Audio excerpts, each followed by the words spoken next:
The Spin Joravsky Show Benny J bonus interview is brought to you in part by the International Association of Machinists and Aerospace Workers, Local 126 and District 8, the International Brotherhood of Electrical Workers, Local 9, the International Union of Operating Engineers, Local 150, and the Chicago Federation of Labor.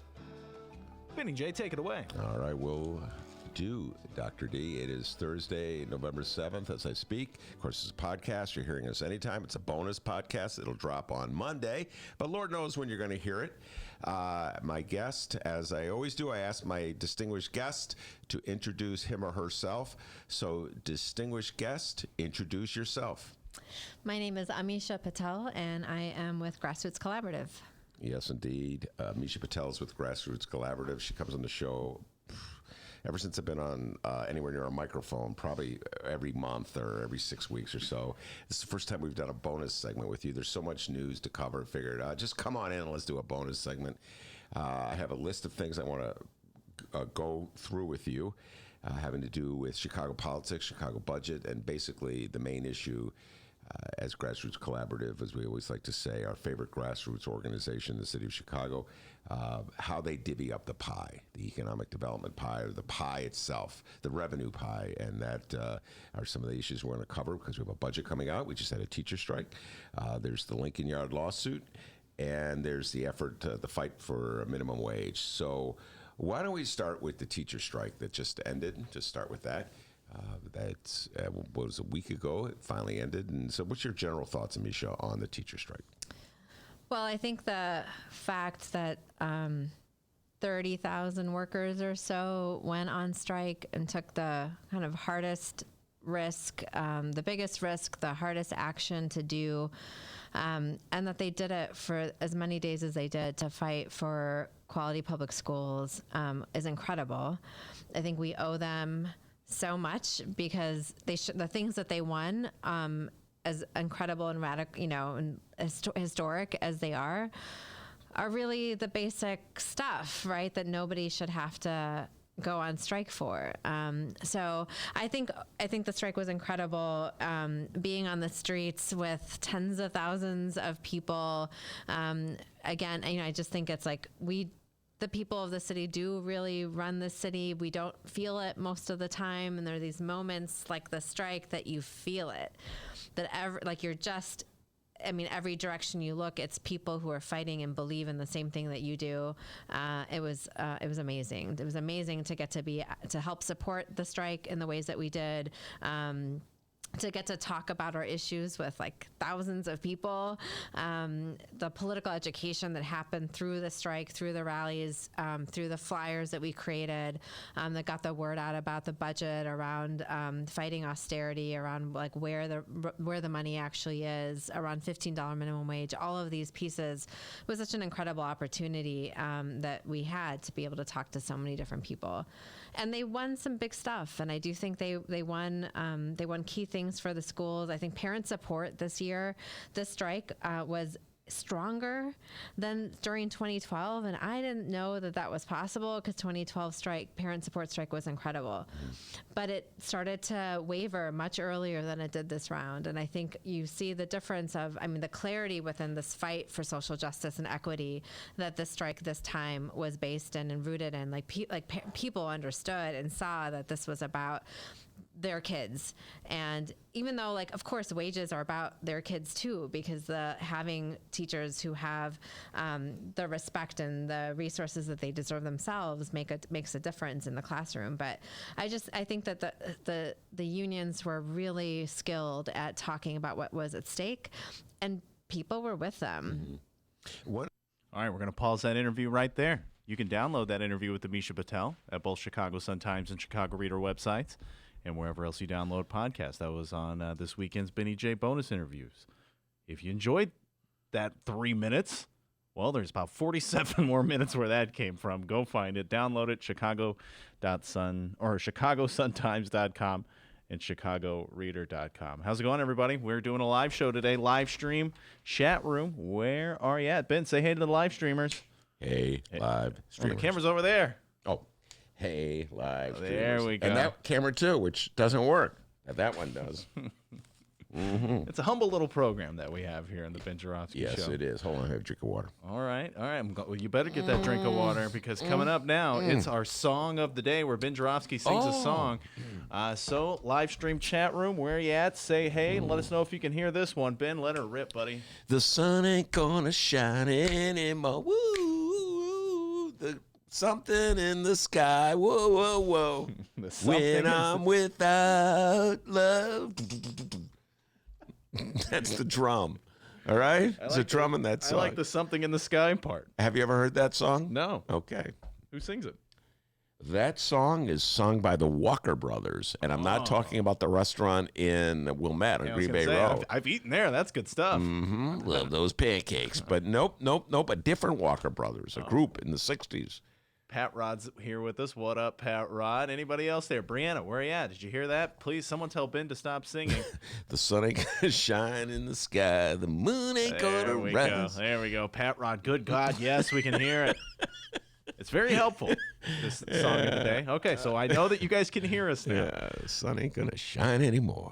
Okay, especially if you keep singing. All right, your Ben Joravsky Show for Tuesday, November 12th is moments away. But before we get into that, we need to thank the following unions for jumping on board and sponsoring this program. First up, it's the International Association of Machinists and Aerospace Workers, Local 126 and District 8, the International Brotherhood of Electrical Workers, Local 9, and the International Union of Operating Engineers, Local 150. A giant thank you to those unions for jumping on board and sponsoring this program. And, of course, today's Ben Joravsky Show is brought to you by the Chicago Federation of Labor.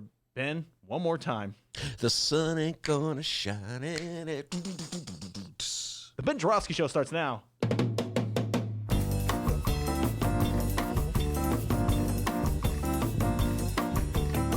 It is Tuesday, November 12th, and live from the Chicago Sun-Times Chicago Reader Studio on Racine Avenue, this is the Ben Joravsky Show.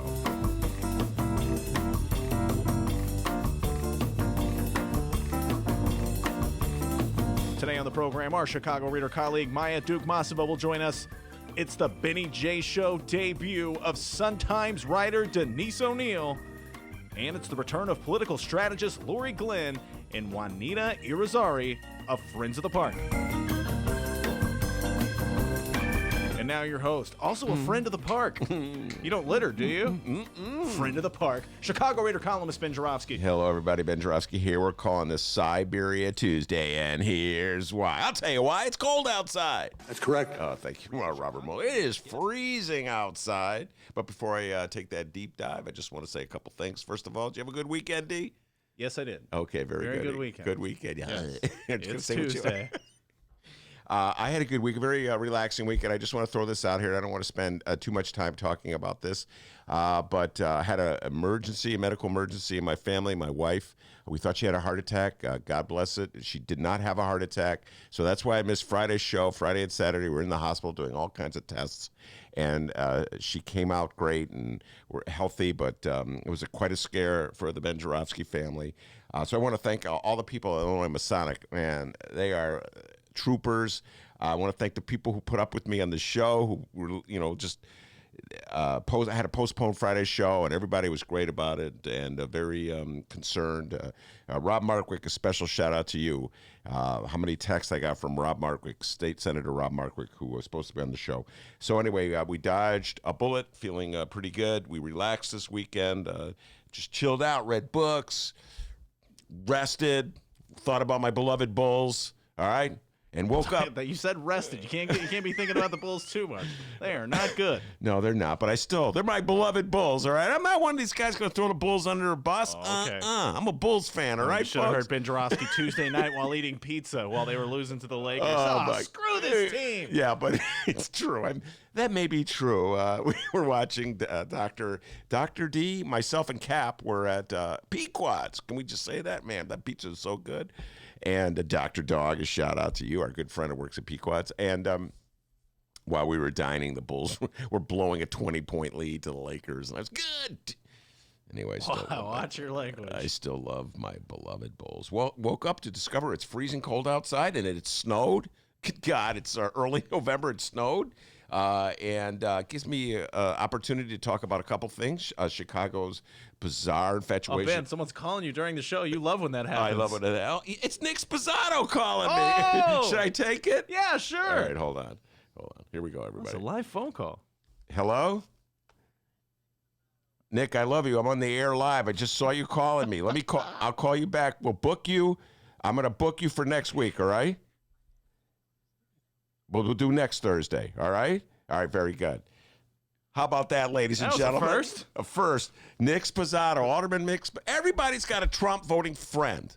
All right? Now here, I'm going to get so much grief from my friends of the lefty persuasion, and I have not. Why are you still friends with Nick Spazzato? Okay? He voted for Trump. It's true. Nick and I don't see eye to eye on a lot of things.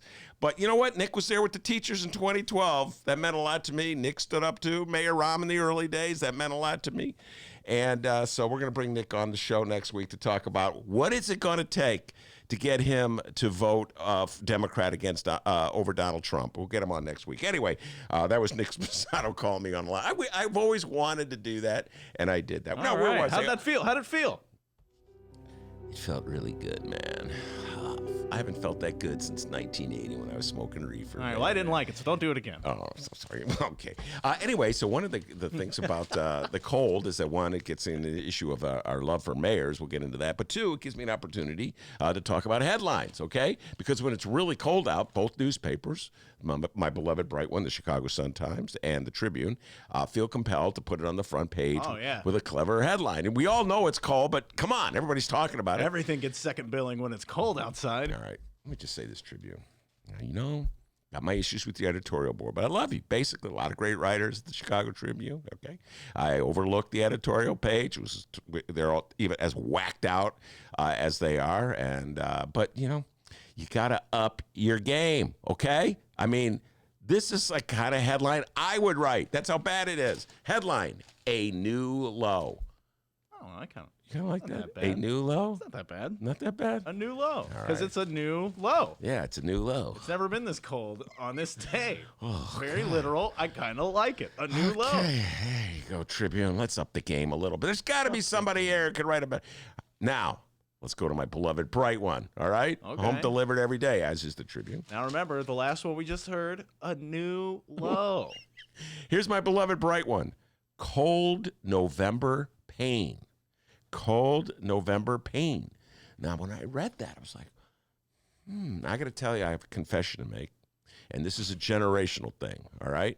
This is the difference between me, Dr. D, and Brian Ernst, the brain of the Sun-Times, who runs the media thing here at the Sun-Times. We were discussing this headline. I thought it was a reference to a song that the King did, and the King is Elvis, and show some respect, young man. Show some respect, okay? Okay, what do you want me to do? Push-ups or something? He had a song way back in the day called Cold Kentucky Rain. You know that song? In the cold Kentucky rain. Whoa. I love Elvis. Anyway, cold Kentucky rain. But no, Dennis and Brian pointed out to me, negatory, not Elvis. It's Guns N' Roses reference. It's Guns N' Roses. And I'm like, Guns N' Roses? And then I looked it up, and you know what, guys? I hate to say this, but I really hate to say this, but Dennis and Brian were right, and I was wrong. It's not Cold Kentucky Rain that they were riffing on. It's Cold November Rain by Guns N' Roses. Guns N' Roses. Oh, I love those guys. Guns N' Roses. Guns N' Roses. Now, for 10 trivia points, Dennis, who is the guitar player for Guns N' Roses? Oh, my God. I asked you that. It's Slash. And I knew the answer when you asked me. Slash. For a second, I now thought the leader of Guns N' Roses. I gotta sit and think about that. Joe Rogus? That would be Joe Rogan, my favorite. Anyway, Cold November Pain. So I think there's some clever headline writer for the Chicago Sun-Times who came of age in the 90s and thought, this is a good one. Cold November Pain. And all the boomers are like thinking it's Elvis Presley, and everybody else is, no. It's Guns N' Roses. So anyway, I have to say, Sun-Times Tribune, come on now. New low versus Cold November Pain. Dennis, go. I like a new low. Well, at least she's being honest. I go with Cold November Pain, even though I thought it was a... Hey, you didn't even get it.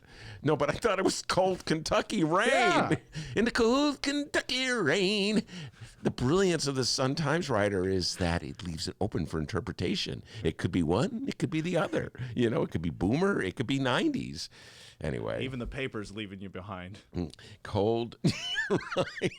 Even the References you don't even get in the I newspaper. know, it's funny. It's a newspaper which is like should be extinct anyway. You know, everybody reads stuff on phones except for me. I get subscriptions to 3 newspapers. Bold move, Sun-Times. 90s references in written form. 90s references.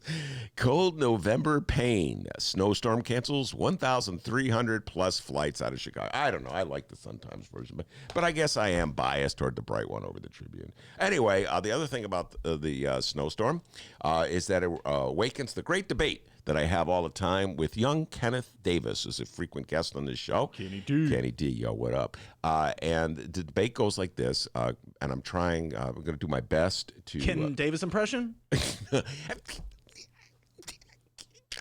your best impression ever. No words, but sounds just like him.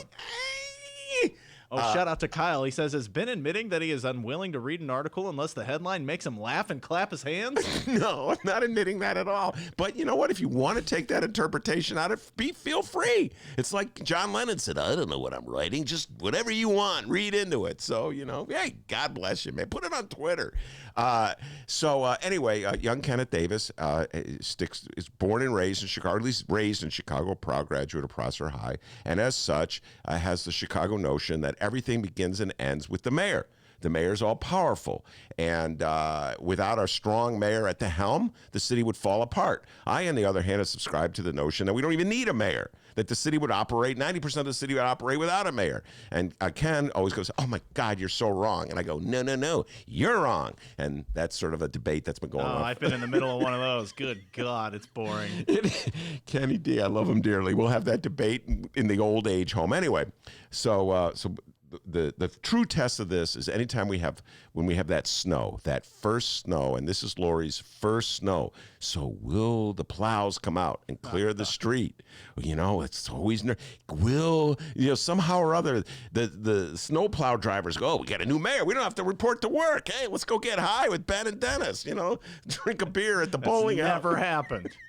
You know, it's a new mayor. We don't have to worry about it. Well, I'm happy to say that the city of Chicago works with Laurie Lightfoot as mayor. The streets were plowed, all right? And, of course, this is a lesson that mayors in the city of Chicago learned way back in, 1979. We had a mayor named Belandic who sort of fell asleep at the wheel when we had one of the biggest snowstorms in the history of Chicago.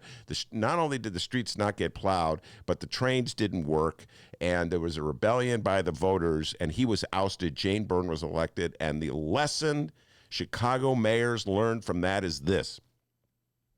You could do anything you want to the voters in Chicago. You can run a secret slush fund called TIFs that siphons off millions and millions of dollars a year. You can overlook the other way while black people are tortured in jail. What else can you do? You could sell off the parking meters for a fraction of what they're worth. You could do you can nickel and dime people with taxes and fines and fees.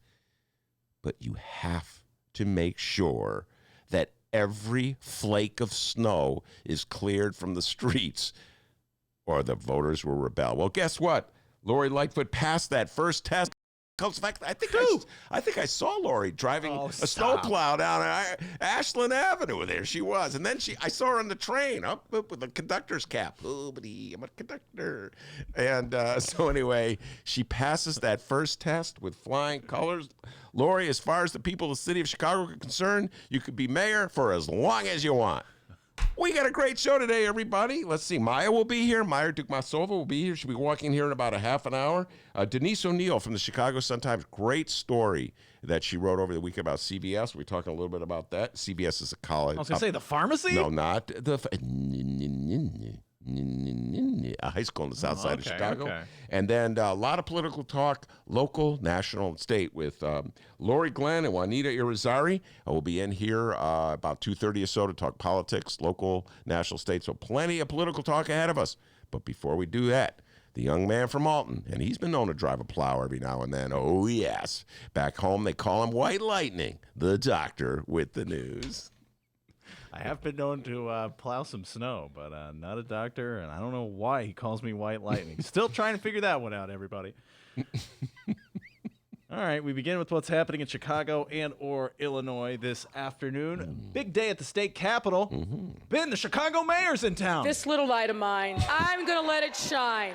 More on that in moments, but first, we have an update on all this damn dirty Illinois corruption. This one involves Arroyo Gate. Ben loves Arroyo Gate. I love Arroyo Gate.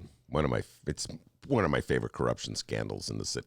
I almost want to thank corrupt Chicago politicians for giving meaning to our lives by being so corrupt. So, whatever, helps us get through the misery of a winter in Chicago, which starts apparently in November. For those who may not know, Arroyo Gate was the time when Illinois Democratic State Rep Louis Arroyo became former State Rep Louis Arroyo after being charged with federal program bribery.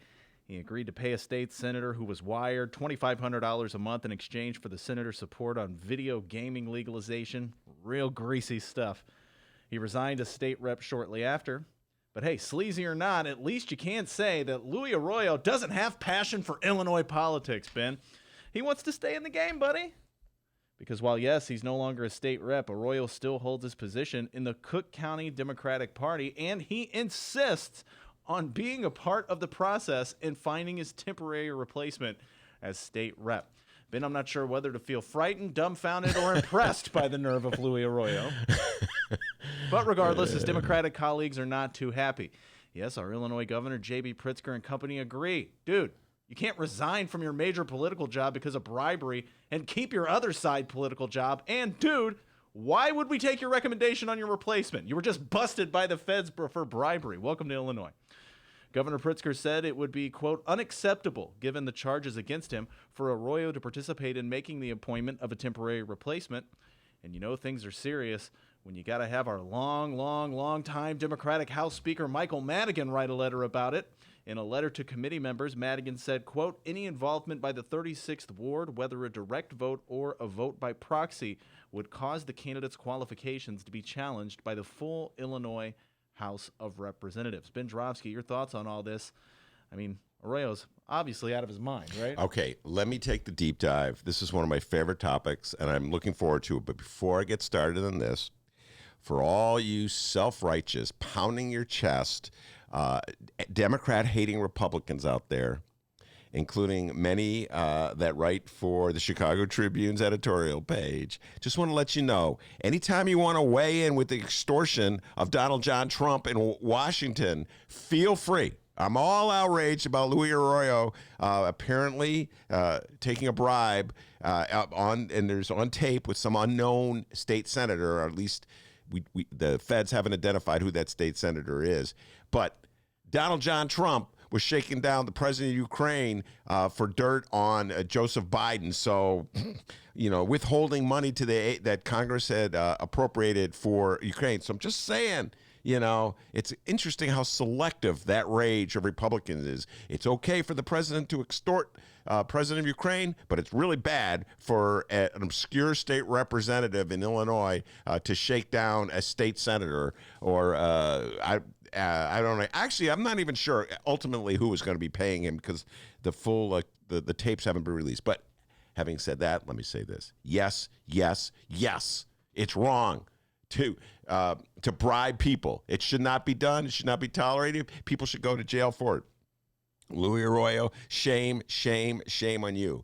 But apparently he's taking a page from Donald John Trump, and that page is he's just not going to walk away from it, D. So follow me on this, folks. He did resign as a state rep from the Northwest Side ward district on the Northwest Side of Chicago. Now the issue is who is going to replace him, and keep in mind, folks, it's a relatively short. Well, there'll be a primary in March of 2020 for the Democrats to select a candidate to run in November of 2020. So I guess, it's about a year that this person would be in office. So it would be a significant amount of time, although the selection process would begin, the replacement process would begin with the primary in March. So if what he should do, of course, is to step down as Democratic committeeman as well, because it's the committeemen who gather, committeemen from the wards that are in that district that gather to vote on a replacement. But he won't step down. Now you're saying, well, what difference does it make? How does the process work? Well, here's how it works, ladies and gentlemen. There's a weighted vote given to the committeemen from the wards in that district. And the most significant number of votes fall to two wards.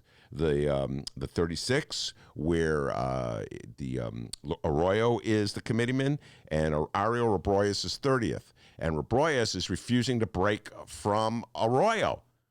So, okay, you follow me? I know this is very confusing, but this is power politics by Democrats on the northwest side of Chicago. And they're claiming a greater principle, just like Donald Trump in Washington. He claims that he has the right to do whatever he wants, and it's a witch hunt and a hoax, the investigation into him, and the Democrats are just trying to undo the election of 2016.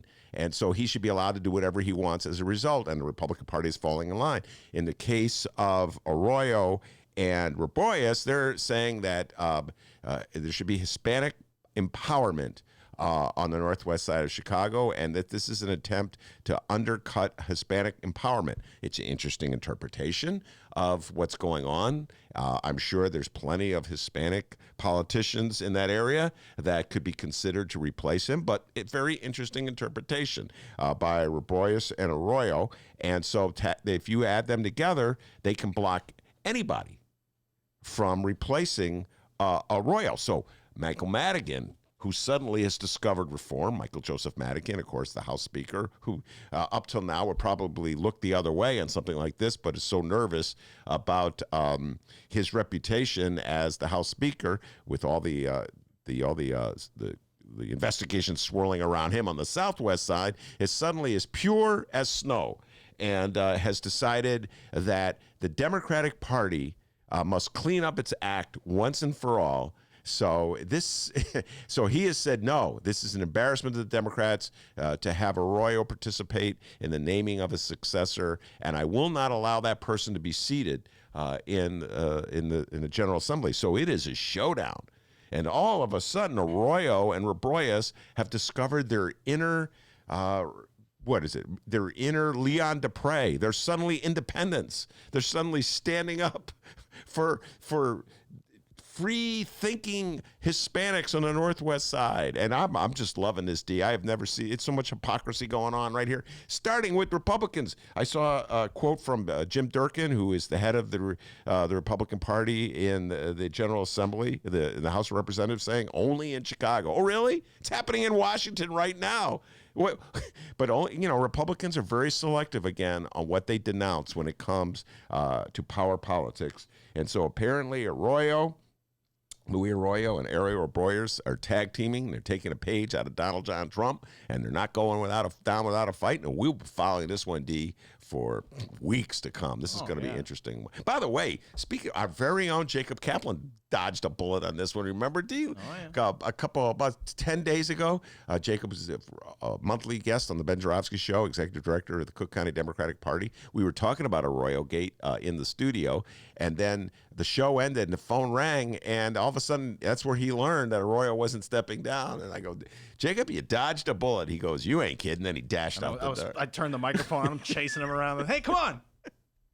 Give us the scoop. Anyway, listen, man, this is a trip. Just to think that this is what it took to get Ariel Rebrojos and Louis Arroyo to stand up to Democratic power chieftains in the state of Illinois. I welcome it. A little late. Could have used you guys to stand up to, I don't know, the sale of the parking meter deal. I don't know, the TIF handout for Lincoln Yards. I don't know, the Olympics. I think of all the waste of money that powerful mayors and powerful state Springfield politicians have shoved down our throat. Never once did Louis Arroyo and Ariel Rebrojos stand up to that, but now they've discovered their inner Tom Paine, and suddenly they're revolutionaries, so better late than never, I suppose. I'm waiting for Republicans in Washington to show the same defiance in the face of Donald John Trump. And hey, Arroyo, if you listen to this podcast, you're more than welcome to come on the program. Come on in. But hey, let me tell you one thing. No bribes.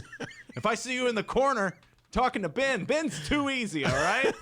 Throw you out of here, pal. I think a piece of pizza from Pequod's, Oh, man. my God. That's all it would take for and chicken wings. And then Ben Joravsky Weren't the sold. chicken wings are good, D? Oh, man. Yeah, they were okay. All right, moving along. Laurie Lightfoot, welcome back to Springfield. Okay. Our Chicago mayor is at the state capitol today. Did she attend a luncheon? I don't know. Probably. She loves luncheons, everybody. She's not leaving What? She's not leaving Springfield empty-handed, though, all right? Luncheons. She's not leaving Springfield empty-handed because Mayor Lightfoot needs Springfield's help to erase the city's $838 million, damn near billion-dollar budget deficit. Yes, that's billion with a B. Following comes from That's a lot of money. You're damn right. The following comes from the Chicago Sun-Times and Tina Spondelas as lawmakers return to Springfield for the veto session on Tuesday. The mayor's office said Lightfoot will push for a cleanup measure to finally get Chicago a casino. Let's talk about the casino. Lightfoot was forced back to the table after a feasibility study by a Las Vegas consultant found onerous taxes in the gambling bill passed this year would prevent any developer from getting the financing to break ground on the city casino. The mayor is now looking at adjusting that effective tax rate of 72%. And as far as the Ben, before we move on, your thoughts on the casino? Well, here's the situation with the casino. I've made this clear. It doesn't get more regressive than a casino in terms of taxes. As we say, if you go to a casino, you're going to lose. The whole thing is set up to make you lose. If you win, it's a miracle. And so it's a sucker's game, and you're shaking down suckers who are addicted to gambling or so desperate to make some money that they're just going to throw good money after bad. I see this all the time. I see this all the time with sports gamblers, always chasing that next game. Think that this is the game they're going to win the money on, and invariably in the end, I don't know, they probably end up losing more than they end up winning. So it's a sucker's game. But the reality is that Chicago and the state of Illinois and the country as a whole is incapable of, at the moment anyway, of adopting a fair, progressive form of funding government. So in the absence of that, they turn to the most regressive forms, which includes gambling. So the whole thing is set up for suckers to lose, and then they squeeze out of those losses some proceeds that will help the state and the city pay its bills. Now, apparently, there's not enough profit in the way they set there's too much money being squeezed for the state and the city. So Laurie Lightfoot wants the state to change the bill so that there's more money for the gambling operators. So a regressive form of taxation becomes even more regressive. But this is where we're at, D. And this is just the state of affairs in Chicago and Illinois in 2019 as we head into a 2020 vote on the fair tax, which right now, if I had to put money down in Vegas, speaking of gambling, would say would fail. So we're stuck in a really bad position where we're more and more dependent on taxes that people can't afford to pay, and yet that's the road we're heading down. So that's the situation, folks. It's a bad tax. It's a bad idea. I hate to think that Illinois or Chicago would have to rely on it, but there we are. I can't see of any movement other than the fair tax as an alternative, so we're stuck with this. All right, so you don't want to go gambling with me this week? No, don't want to go gambling. I'm a reformed gambler. I've kicked the habit. I watch it with passion and interest. I'm always tempted to jump in anytime, man. So many times at bowling, I'm ready to lay that bet down, but I always walk away, D. Go, not this time, okay? All right. I'm like Artie Lang. I'm one day at a time with my gambling, all right, D? And as for the legislative priorities here, Lightfoot is also pushing for a tax break for real estate sales valued at less than $500,000, while also setting 4 tiers of tax rates for higher value sales. The top rate of 2.55% would apply to property transfers valued at more than $10 million. That plan faces some opposition from progressives who want more revenue to fund homelessness, as well as Republicans and real estate groups. The mayor's office did not provide further details about Lightfoot's Springfield visit, besides providing a statement touting the real estate transfer tax as a, quote, progressive and fair revenue priority. Yes, indeed. There's a lot we can talk about that. My Maya's sitting here. This is her wheelhouse. She's dying to talk about this. So I say we hold up and take a break and come back with Maya to address this and many other issues. How about that, D? Sounds good. Don't go anywhere. We'll be right back.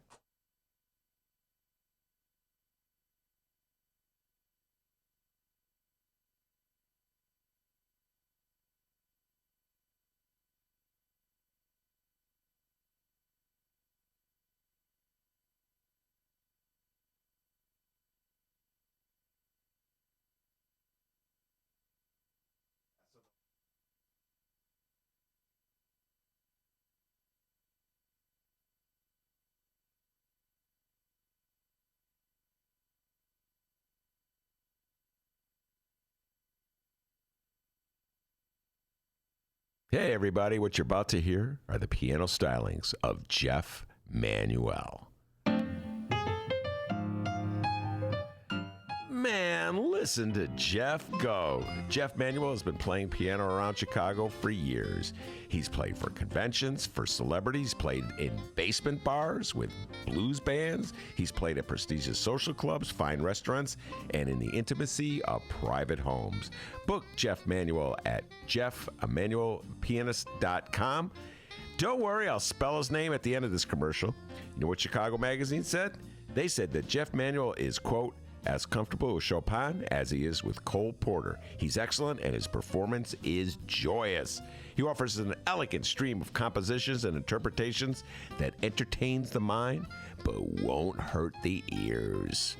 To hear more of Jeff Manuel's work and to book Jeff for your next event, go to jeffmanuelpianist.com. I'm going to spell it out for you, people. J-E-F-F. M as in Mary, A, N as in Nancy, UELPIANIST.com. Take it away, Jeff Manuel.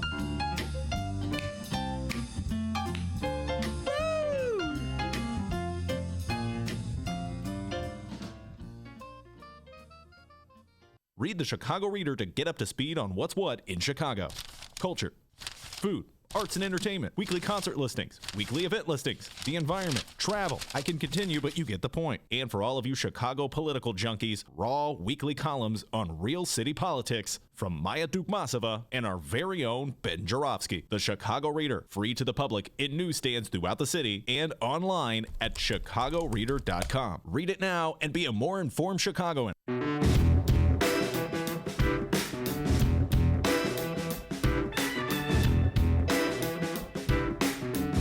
Welcome back to the Ben Joravsky Show, live from the Chicago Sun-Times. We are live from the Chicago Sun-Times. Maya, just back from New York City, flew in and joined the freezing cold here in the city of Chicago. It was a lot nicer in New York, was it not? Oh, yeah. It was 60 degrees there yesterday. So, yeah. All right. We'll talk about your New York visit.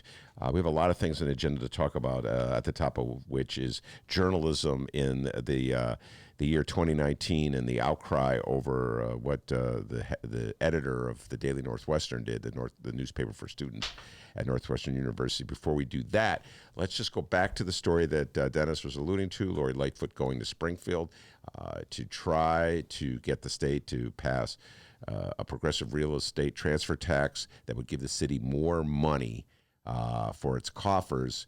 Back in the day when she was candidate, Laurie Lightfoot, she was saying she was going to dedicate that money to promote affordable housing and fight homelessness. And now as Mayor Laurie Lightfoot, she's realizing she's facing various budget challenges, to use that word. And so she wants to use that money for general revenue. Mm-hmm. And that has upset housing activists throughout the city who are hoping that the mayor would be dedicating the money to fight the cause of affordable housing. Do I have that right? Yep. Yeah. Your general thoughts on that? I mean, I just think that this is, it's not that surprising this is happening. This is what she was saying on the campaign trail was a political calculation, promises that she had no idea how probably she was going to even deliver on, and probably people on her team didn't either. I think that, but the housing activists also have a very good point about how this is why this was the mandate she got elected for. This is part of like what propelled her to being elected. So I I think it's not, it's not wrong of them to try to keep her feet to the fire and make her deliver on the concrete promises she made. So, I think this is a good, this is one of the things that we should be talking about in our show, in our next First Tuesday show, first Tuesday of December at the Hideout. It'll be a show dedicated to housing and housing activism. So we'll be talking to some experts and maybe some people from the city, if they agree to join us, about all this kind of stuff. All right, very good. Yes, that's what they call a promo, right, Dee? A tease? Is that what Did you see how I slipped that in there? Yeah. Just a little promo? Yeah, promo, tease. Dr. D tells me tease. So next First Tuesday, we'll have, I hope we can get someone from Laurie Lightfoot's administration to talk about this as well. All right, moving on from the housing situation, let's talk about what went down. It's so funny. This is a generational thing right here. We'll just start with it. I always make fun of myself. Why not, huh? I'm a boomer. I'm stuck in the age of newspapers. And so when Maya and I were talking about what we were going to talk about, she goes, have you been following this thing with the Northwestern student reporter? I go, oh, yeah, I read an article about it in the New York Times, to which Maya said, there was an article in the New York Times? Apparently it had been blowing up for days on Twitter, and I was oblivious to it. It doesn't exist till it's in the New York Times or the Sun Times or the Tribune for me. But anyway, very interesting story breaking, and it says a lot about the view journalists have about themselves, about their role, about the business they're in, about how they go about doing it. So why don't you just start summing up? So let me just give a nutshell summary of what happened here. Last week, Jeff Sessions came to speak to the campus Republicans at Northwestern University in Evanston. The Daily Northwestern, which is the student newspaper at Northwestern University, which is not an organ of the university administration, nor affiliated with the Medill School of Journalism directly. It's not something that's run by the journalism school. This is a student newspaper in the tradition of student newspapers that, of course, usually does little to rustle any feathers on the campus in which they are ensconced, but technically an independent press organ in this community that they're a part of, in this university community. And so they dispatched reporters to cover Jeff Sessions' appearance on campus in two ways. They had somebody covering his actual speech, what happened at the talk that he gave. How about real fast? Jeff Sessions, former attorney general in the Trump administration, former senator from Alabama, right-winger. Yes, that a deeply racist and bigoted senator with a long political career who is now trying to recapture his Senate seat in Alabama that went to a Democrat in the last election. Mm-hmm. So anyway, so they dispatched two reporters, one to cover Jeff Sessions' speech, and the other one to cover the protests that had mobilized against Jeff Sessions' appearance on campus. And so in the course of doing this reporting, they sent out a reporter, photographer to cover the protest, and they had, my understanding is that the Daily Northwestern reporters were tweeting out images of the protesters, in addition to photographs being taken for the story. And then I guess in the process of doing the story, they also were reaching out to people to collect more interviews after the event, and they had gone to like the student, campus directory or whatever to get people's phone numbers to then, text folks to ask more questions about the story. Somebody they interviewed on the scene was named in an article, and they ran a story about the protests, including, quotes from somebody and that person's name. So anyway, then afterwards, they received some critical feedback about all of this, including like the person who was named in the story that did not want their name to be in the story that they then took out. And there was like a bunch of other, criticism that they were faced with. And ultimately, this all culminated with this editorial that was signed by, I think, like 7 of the editors of the Daily Northwestern, including their editor-in-chief, who for the first time in like the 135 years this paper has existed is a black man. So the editorial basically said that, that the newspaper failed its community. They did harm in the process of reporting these stories by sharing pictures of protesters on the internet, people who, many of them were from marginalized communities, to whom having their images disseminated on the internet, and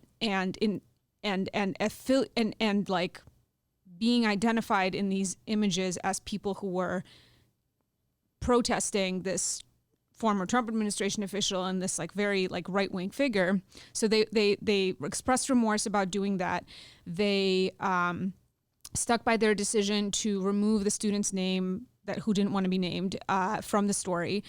They also expressed regret about having reached out to people whose cell phone numbers they had called from the student directory. They expressed remorse for the reporters having texted people, after finding their names in the directory, and said that acknowledged that this was like an invasion of privacy. So this has unleashed a massive backlash from the mainstream media establishment.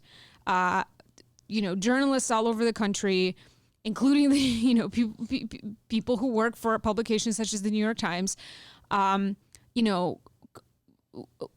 and hawing and lamenting how this represents a real moment of like some sort of apocalyptic moment in terms of the journalistic profession, and how this is the sort of thing that's killing journalism. People were particularly outraged that that there would have been any consideration of removing pictures of people who were protesting in public.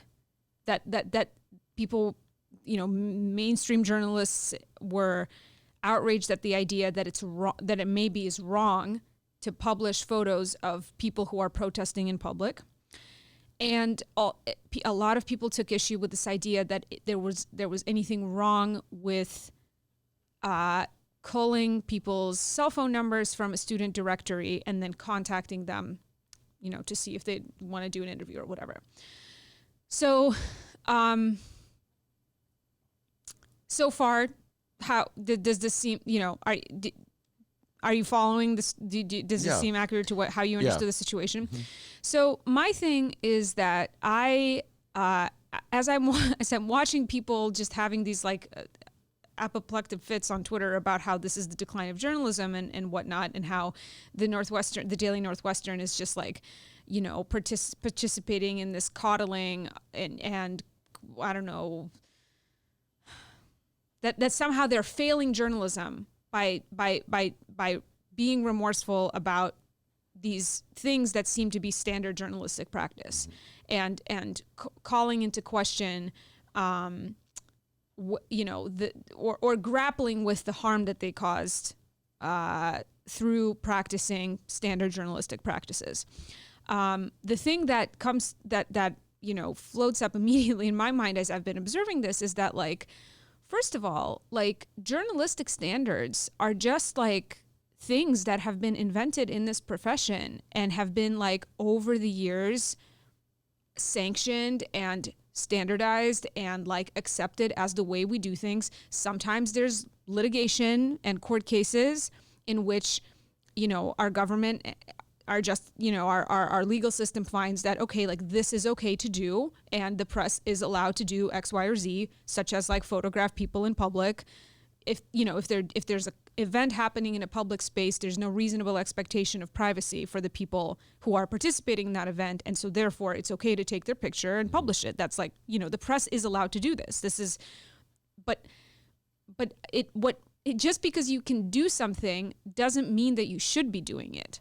And what's happening on campus at Northwestern right now is that a student publication that is part of a community there is trying its best to retain a good and accountable relationship with its community. And the truth is that there's like a long history of people who may be taking a risk to their lives by going out in the street to protest some kind of injustice. I mean, look at what's happening in Hong Kong. Like, they don't want their faces shown, and it's dangerous to them to have their faces shown. And in an environment where we have an entire presidential administration in power right now in this country that was born to this place by the activation of and sanction of white supremacy, it is absolutely valid and it should be considered, like, whether or not it's correct and okay to be taking pictures of people of color and people from other marginalized groups, or just in general, people who are politically against, what's going, the members of this administration, and then blasting out their pictures. Mm-hmm. And, yes, it's like this could be dangerous for their lives. I mean, people have gotten arrested by the Chicago Police Department in the city of Chicago after their identities were revealed on the pages of the Chicago Tribune through protest photos. Like, it's not the journalist who's going to be going to jail. It's like somebody who was identified in these pictures. Like this happened to Jamal Green when the Tribune published pictures of the actions he took during a protest.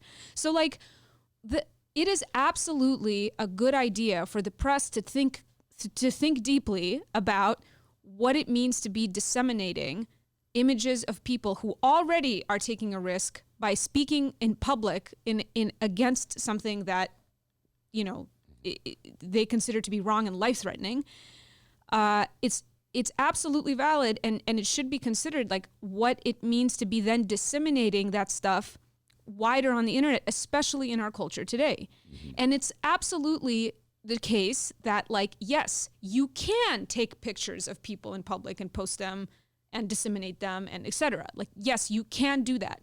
But if you're a newspaper in a community and you're trying to maintain a relationship of trust in that community, and people in that community are coming to you and saying, this was messed up and here are the reasons why, and you care about having a good relationship with this community and covering it accurately, yes, you should be grappling with this. Absolutely, you should be. I've struggled with this in all the years, going way, way back to when I was even younger than you are now, Maya, and I was first starting writing articles, and I was coming face to face with the realization that what for me was an article, it was a way to make a living. It was a byline. It was, you know what I'm saying? It was the way I could advance my career. And for the person that I was dealing with, in many cases, it was an intrusion. And I was taking something from them and using it for my advantage. And this is an essential relationship between a journalist and a subject. And I doubt very much, well, I can't say this because I've never taken a journalism course in my entire life, but I doubt very much they deal with it in journalism. I feel very few journalists struggle with this the way I do. I think I've struggled with it too much, but I have this whole... The younger journalists are struggling with this a lot. Well, and I had a whole... anybody I deal with, I have a whole ritual. They notice, if anybody's been interviewed by me for a story, knows, do you want to be quoted? I'm going to quote you. Now, here's the dilly with the dally. Do you want your name used? Blah, blah, blah. And then I always had this 24-hour. I want you to, period, where I you get 24 hours to think about it. Okay? And then we'll see. Don't make your decision now. Talk to your wife, talk to your husband, talk to your kid, whatever. And then the next day. Mm-hmm. And that's something I adopted, because I was doing all these neighborhood news stories throughout the 90s, dealing with ordinary Chicagoans who had a gripe about the mayor. So if or the city of Chicago, they're going to take a step up, put their neck on the line. I want to make sure you understand there could be ramifications. I stand by 100%, blah, blah, blah. That's kind of how I went about it. But I'm unconventional alternative newspaper writer for a reader. It's a little different in the big, bad world. Here's the thing, though. It's the thing that I find particularly ridiculous about all of this is the way that the rhetoric from the journalists who are outraged by this apparent bending of the standards they love so much is there's in this immediate escalation in the rhetoric of well, this is dangerous to our democracy. If we step back from this standard of publishing pictures of protesters in a public space, we are ceding ground, and the lack of this information is putting our society in danger, blah, blah, blah, blah, blah. It's let's be real. Most people doing this work are doing this for their egos, for the awards, for the adrenaline rush. If they're in a breaking news environment, this is a job, and this is a job in which, like, yes, sometimes people put their lives on the line doing this job, but mostly not in this country. Mm-hmm. This country, it's safe to be a journalist. When I go to Russia and see my family, like, I not infrequently, people ask me very serious questions about how, like, what, people are like worried that this is dangerous for my life to do this work here. And I have to explain to them, like, no, like, this is not like the worst that can happen to me. Like, yeah, okay, yes, I could get sued. I could get harassed or intimidated. Like, you can 100% be in dangerous and uncomfortable situations as a result of doing this job in this country. Mm-hmm. But, like, at the end of the day, it's like so much safer. Like, the worst that can happen is you're like, you get sued. You could get financially ruined doing this job. You could lose your job because of doing this job wrong. Like, there's yes, but, like, this is not like you're gonna get killed by like somebody from your government. No, I mean, yes, yes. I'm not saying that this couldn't happen, but I'm just saying that, like, in this country, this is a relatively safe profession. And the people who are out there saying these Northwestern University journalists are, like, a threat to democracy, like, you know what? Like, the New York Times used to breezily cover lynchings as if this was just like, this is just part of life. Like, this is like, newspapers in this country were vehicles for slave owners to recapture slaves that ran away from them. Like, this, like, I'm just saying that in general, through, like, this human society has long proceeded and revolutions have happened, power struggles, movements for justice, all this stuff, like, all the various setbacks and victories of that a human society can experience on a macro scale, in a small community scale, like, all of this has, for most of history, proceeded without the involvement of the press. And since the press has been around, it has much more contributed to bad things happening in our society and sanctioned them than been a vehicle for justice. Yeah, no, wow, that was quite a riff. Sorry. No, it's good. I really have a lot of thoughts about this. I say that, and how do I articulate this? I see nothing wrong with journalists reaching out, to the people they're covering and letting them know that there are consequences for participating in the coverage. And letting them change their mind about it. Yeah, and like, not like, okay, you agreed to this once, and now you don't get to take it back. No, like, that's a standard. That's such a line.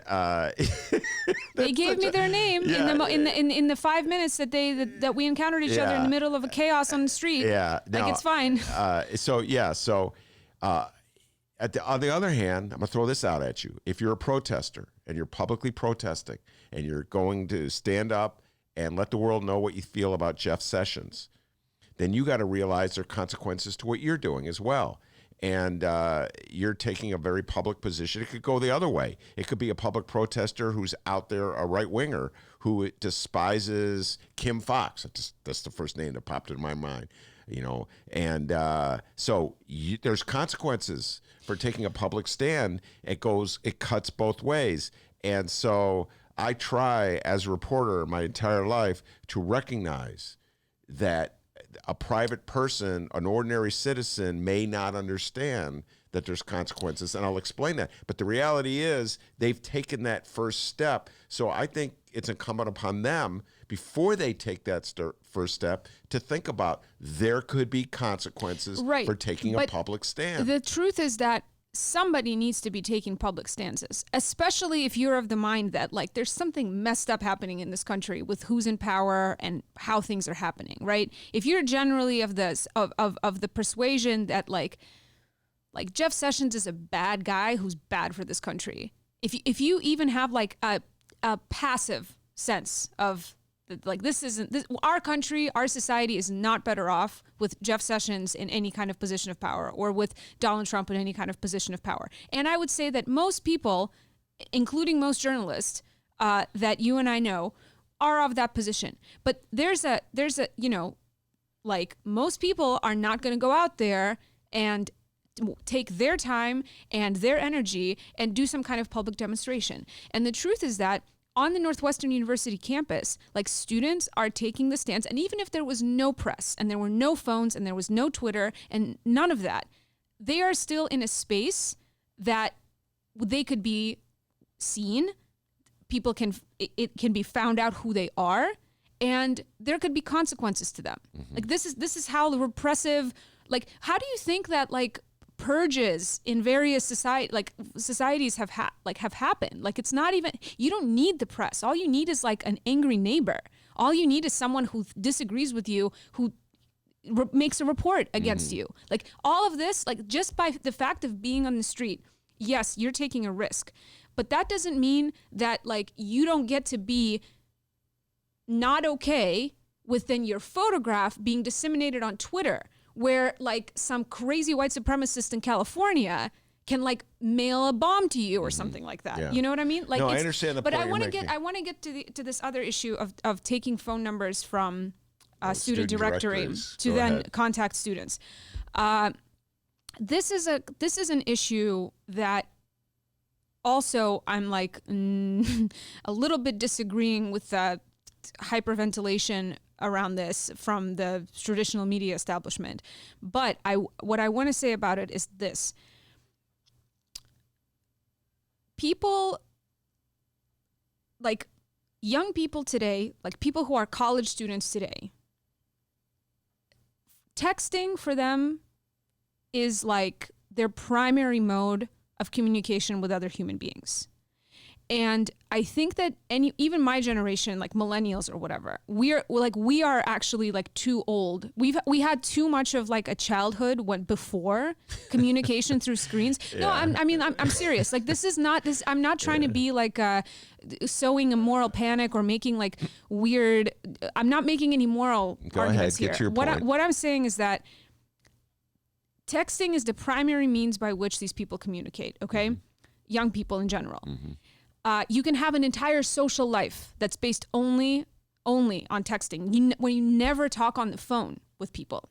So in an environment in which the primary mode of communication, like, you cannot call people, like, especially, like, anyone under 25, like, the only people that they communicate with on the phone could very easily just be, like, their mom. Like, that's the only person they'll be talking to on the phone. Have you ever, you are a person who lives entirely by talking on the phone.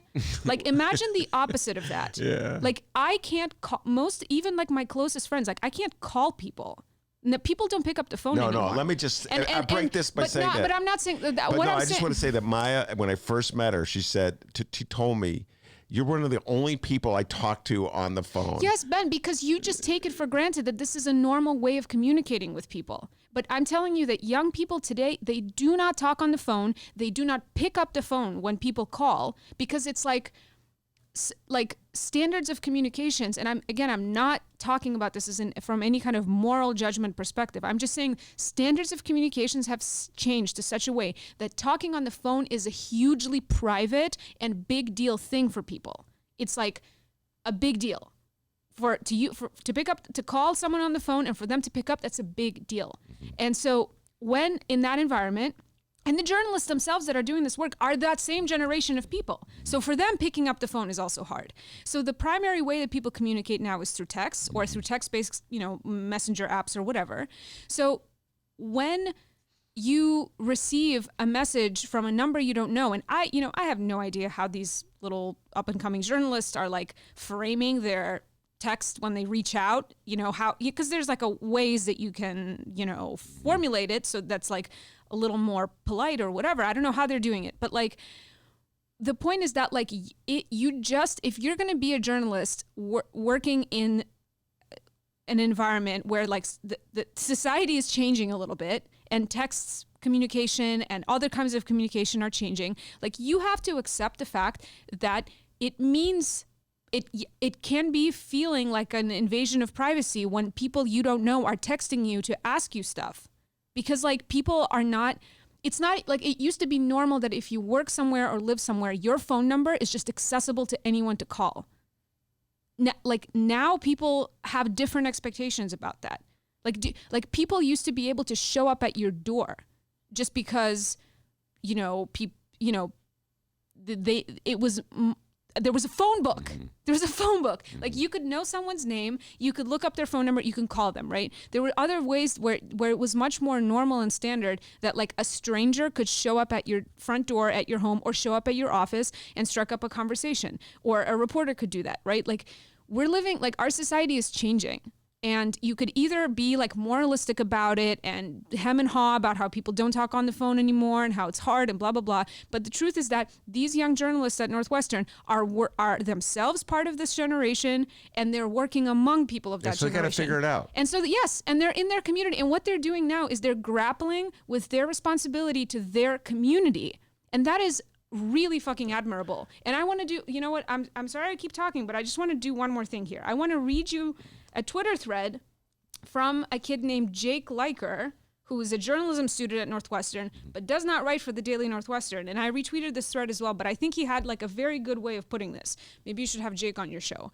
So he said, hey, hey, reach out to him on Twitter now. He said, hey, I'm a journalism student at Northwestern. So just by the way, to give credit where it's due, this young man's Twitter handle is Jake Liker, JAKELIKER. So he says, hey, I'm a journalism student at Northwestern. I don't write for the Daily, but I have friends who do. I think the discourse on here about that editorial is missing something really important. The way I see it, that editorial, meaning the editorial the editors of the Daily Northwestern published apologizing for how they did these stories. The way I see it, that editorial was an attempt to better serve and empathize with marginalized communities voicing their displeasure. You may take issue with that attempt. I take issue with some of it, but that's not the point. The point is that they tried to do something about it. One of the principal shortcomings of mainstream journalism has been and still is its failure to understand marginalized communities. I imagine that much of the people's resentment of the press stems from this failure.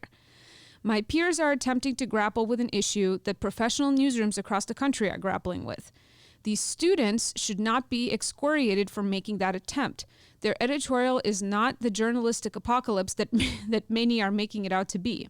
On the contrary, it should make us all hopeful for the journalism industry. Because, as I type this, I can hear my roommates having a thoughtful discussion about the notion of objectivity. This editorial is a good thing, and it shows that we're learning and we're thinking. And it means journalism students have identified a fundamental problem with the media today and are searching for solutions.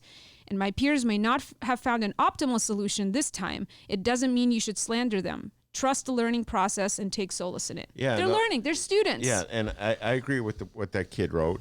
And I've been thinking about this a lot. There was a column in the New York Times. It has some parallels, even it's a completely different venue of marginalized people. Follow me on this.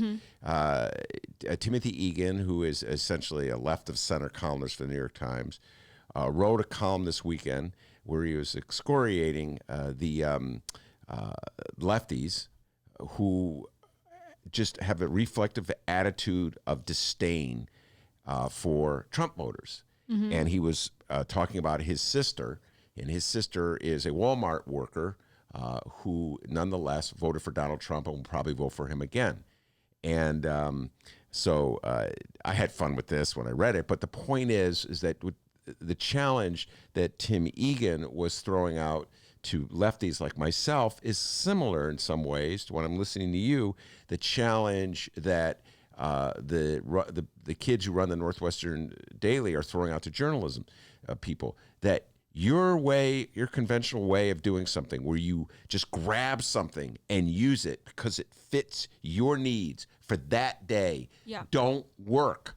And you can't just be so willful or greedy, or you have to realize that if you are willful and you are greedy and you just grab someone and use their quote and snatch their identity for that moment in time because it fits your needs to fit that column at that moment, there could be a consequence for you as well. Yeah. And the consequence could be somebody calling you up to really give you hell. The consequence could be further erosion of your newspaper and your credibility as a journalist. But you should really think about that relationship. And that's old news to me. I said this. Maybe I've thought too much about it, but that's generally how I've practiced this business. I just feel like as a general courtesy to another human being that I give them the opportunity to think twice before they participate with me. And now I'm through, as a columnist, I'm through quoting people anyway, because they tell you more interesting things when they're not being quoted, and you can really have a better dialogue.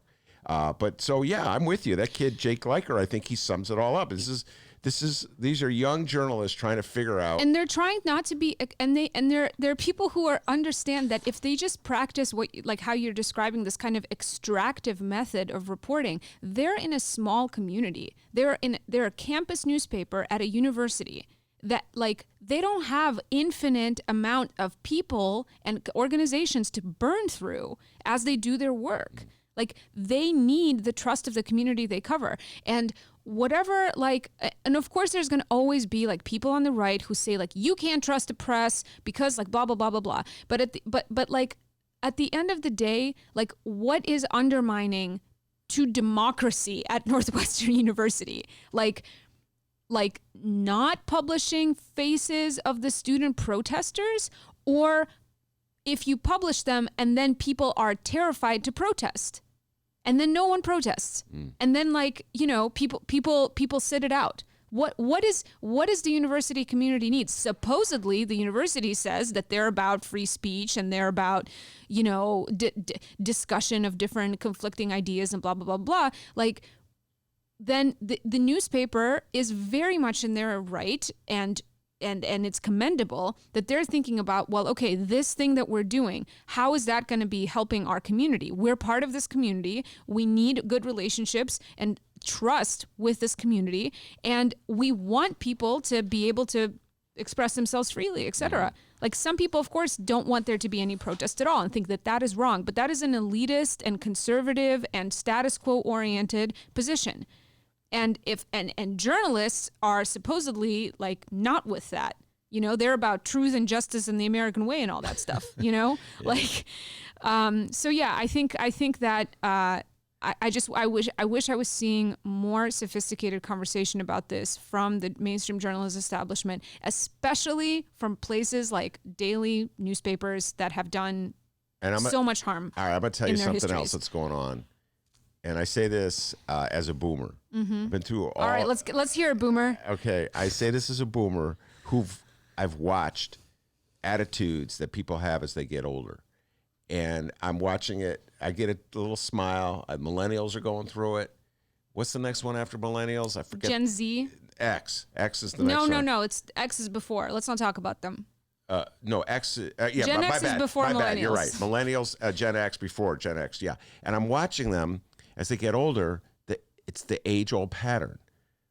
They start excoriating the generation that comes after them and saying these kids don't do it. I've just watched it from my own generation. Thought it was so smart, and it's kind of a worthless generation in many ways. But let's put that to the side. And that's a lot of what's going on. And I look at these 30-year-olds who are in the business of journalism now. They're all been in it for maybe 5 years, and they're just they're treating these 20-year-olds like, oh my God, they're little what an baby. What an entitled. How dare they be offended that they're being texted blah blah blah blah blah. It's that's it's so boring. That's so boring. That's when such I a was boring your response. age, I did X, Y, Z.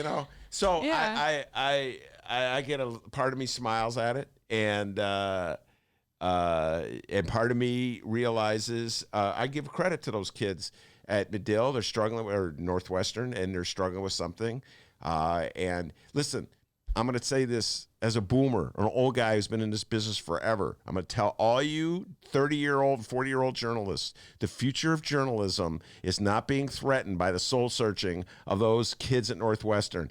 I got news for you. Facebook. That's a far greater problem for the future of journalism. You're letting old boy steal all your stuff, and you're dependent upon him for your future. He says, I'll print anything on here, lies, whatever, because I'm bringing in the revenue for it, and I don't want to hire the editors Well, and to actually, govern Ben, it. I'm going to knock you down a peg because nobody cares about Facebook anymore either. Young people, they're not on Facebook. Well, it's all but it's the point is that all of it is going not to the traditional media establishment. And the media is not doing itself any favors by now freaking out about people being uncomfortable being texted by random strangers. Yeah, well, I got to tell you something. Somebody cares about Facebook. How many billions of people are reading Facebook? And I'm not particularly one of them, but I'm just telling you, Facebook is at the top, and then you got Twitter, et cetera, so forth.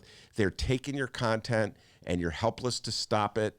And that is a far greater problem, a far greater threat, existential threat to journalism than soul searching by 20-year-olds. And in fact, I think it shows a great deal of respect and a sense of stewardship that these editors at the Daily Northwestern now have over this institution, of this newspaper that they're in charge of leading right now. Because what they're doing is about also, it's work that will increase the credibility and protect the credibility and standing of the Daily Northwestern in its community. And these kids are only there for 4 years. You know, they're out of there soon. But they need to protect something that's bigger than themselves. Hold on 1 second. Did you see Denise sitting out there when you came in?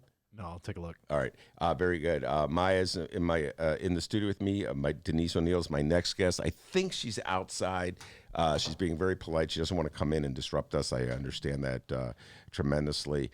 Anyway, we were talking at length about what's going down in Northwestern, and yes, indeed, here she is. I think people have probably heard all they need to hear about this issue, but no, but it's look, journalists talking about journalism. What else? You know what I'm saying? We have another journalist in the studio. We're going to bring her on real soon. Anyway, Maya, thank you so much for coming in. We got Denise O'Neill on deck. We're going to bring her on when we return.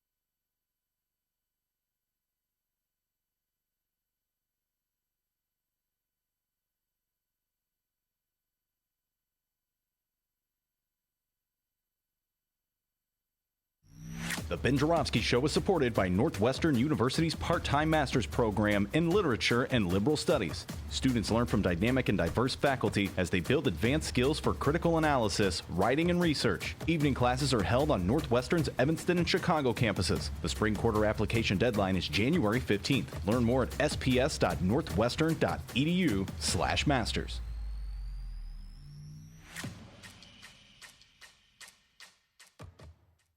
Number 5. You remember about a year ago when Target announced that it was leaving this site. There's a lot of consternation, a lot of people upset, not only because of the lack of notice, but also the devastating effect that this would have on the economy. And the fact that Blue Cross Blue Shields now is coming into this site and not only claiming the space, but bringing far more jobs and far more opportunity in this space is like. Did you know that 40% of the people in Illinois opt to be cremated? Well, it's true. And Chicagoland Cremation Options honors their wishes by providing cremation services directly to the general public. Chicagoland Cremation Options provides an affordable, ethical, and easy cremation arrangement, whether in person or online. Save thousands and streamline the process by going directly to Chicagoland Cremation Options. It's a family-owned business operated by my good friend, Douglas Klein. Here's how you reach them. ChicagolandCremationOptions.com. One more time, ChicagolandCremationOptions.com. Hey, podcast fans. That's you, right? You're listening to a podcast, so I'm assuming you're a fan. The Chicago Sun-Times political web series, The Fran Spielman Show, is now available as a podcast. You guessed it. The Fran Spielman Show features weekly interviews with the lawmakers, journalists, and others who are shaping our city. Fran holds nothing back. She goes deep into City Hall to bring you the real scoop on Chicago politics. And now you can listen to her show on all, that's ALL, all of your favorite podcast apps. Head to City Hall with Fran and get even more great political coverage from the Chicago Sun-Times. Listen and subscribe now at suntimes.com/Fran-show.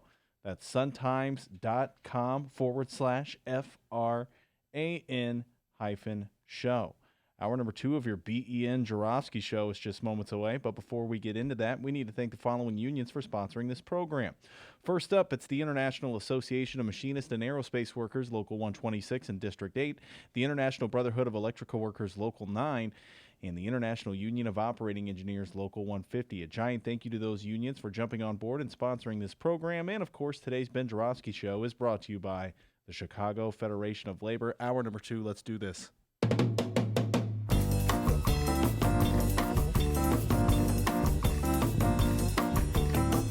It is Tuesday, November 12th, and live from the Chicago Sun-Times Chicago Reader Studio on Racine Avenue, this is the Ben Joravsky Show.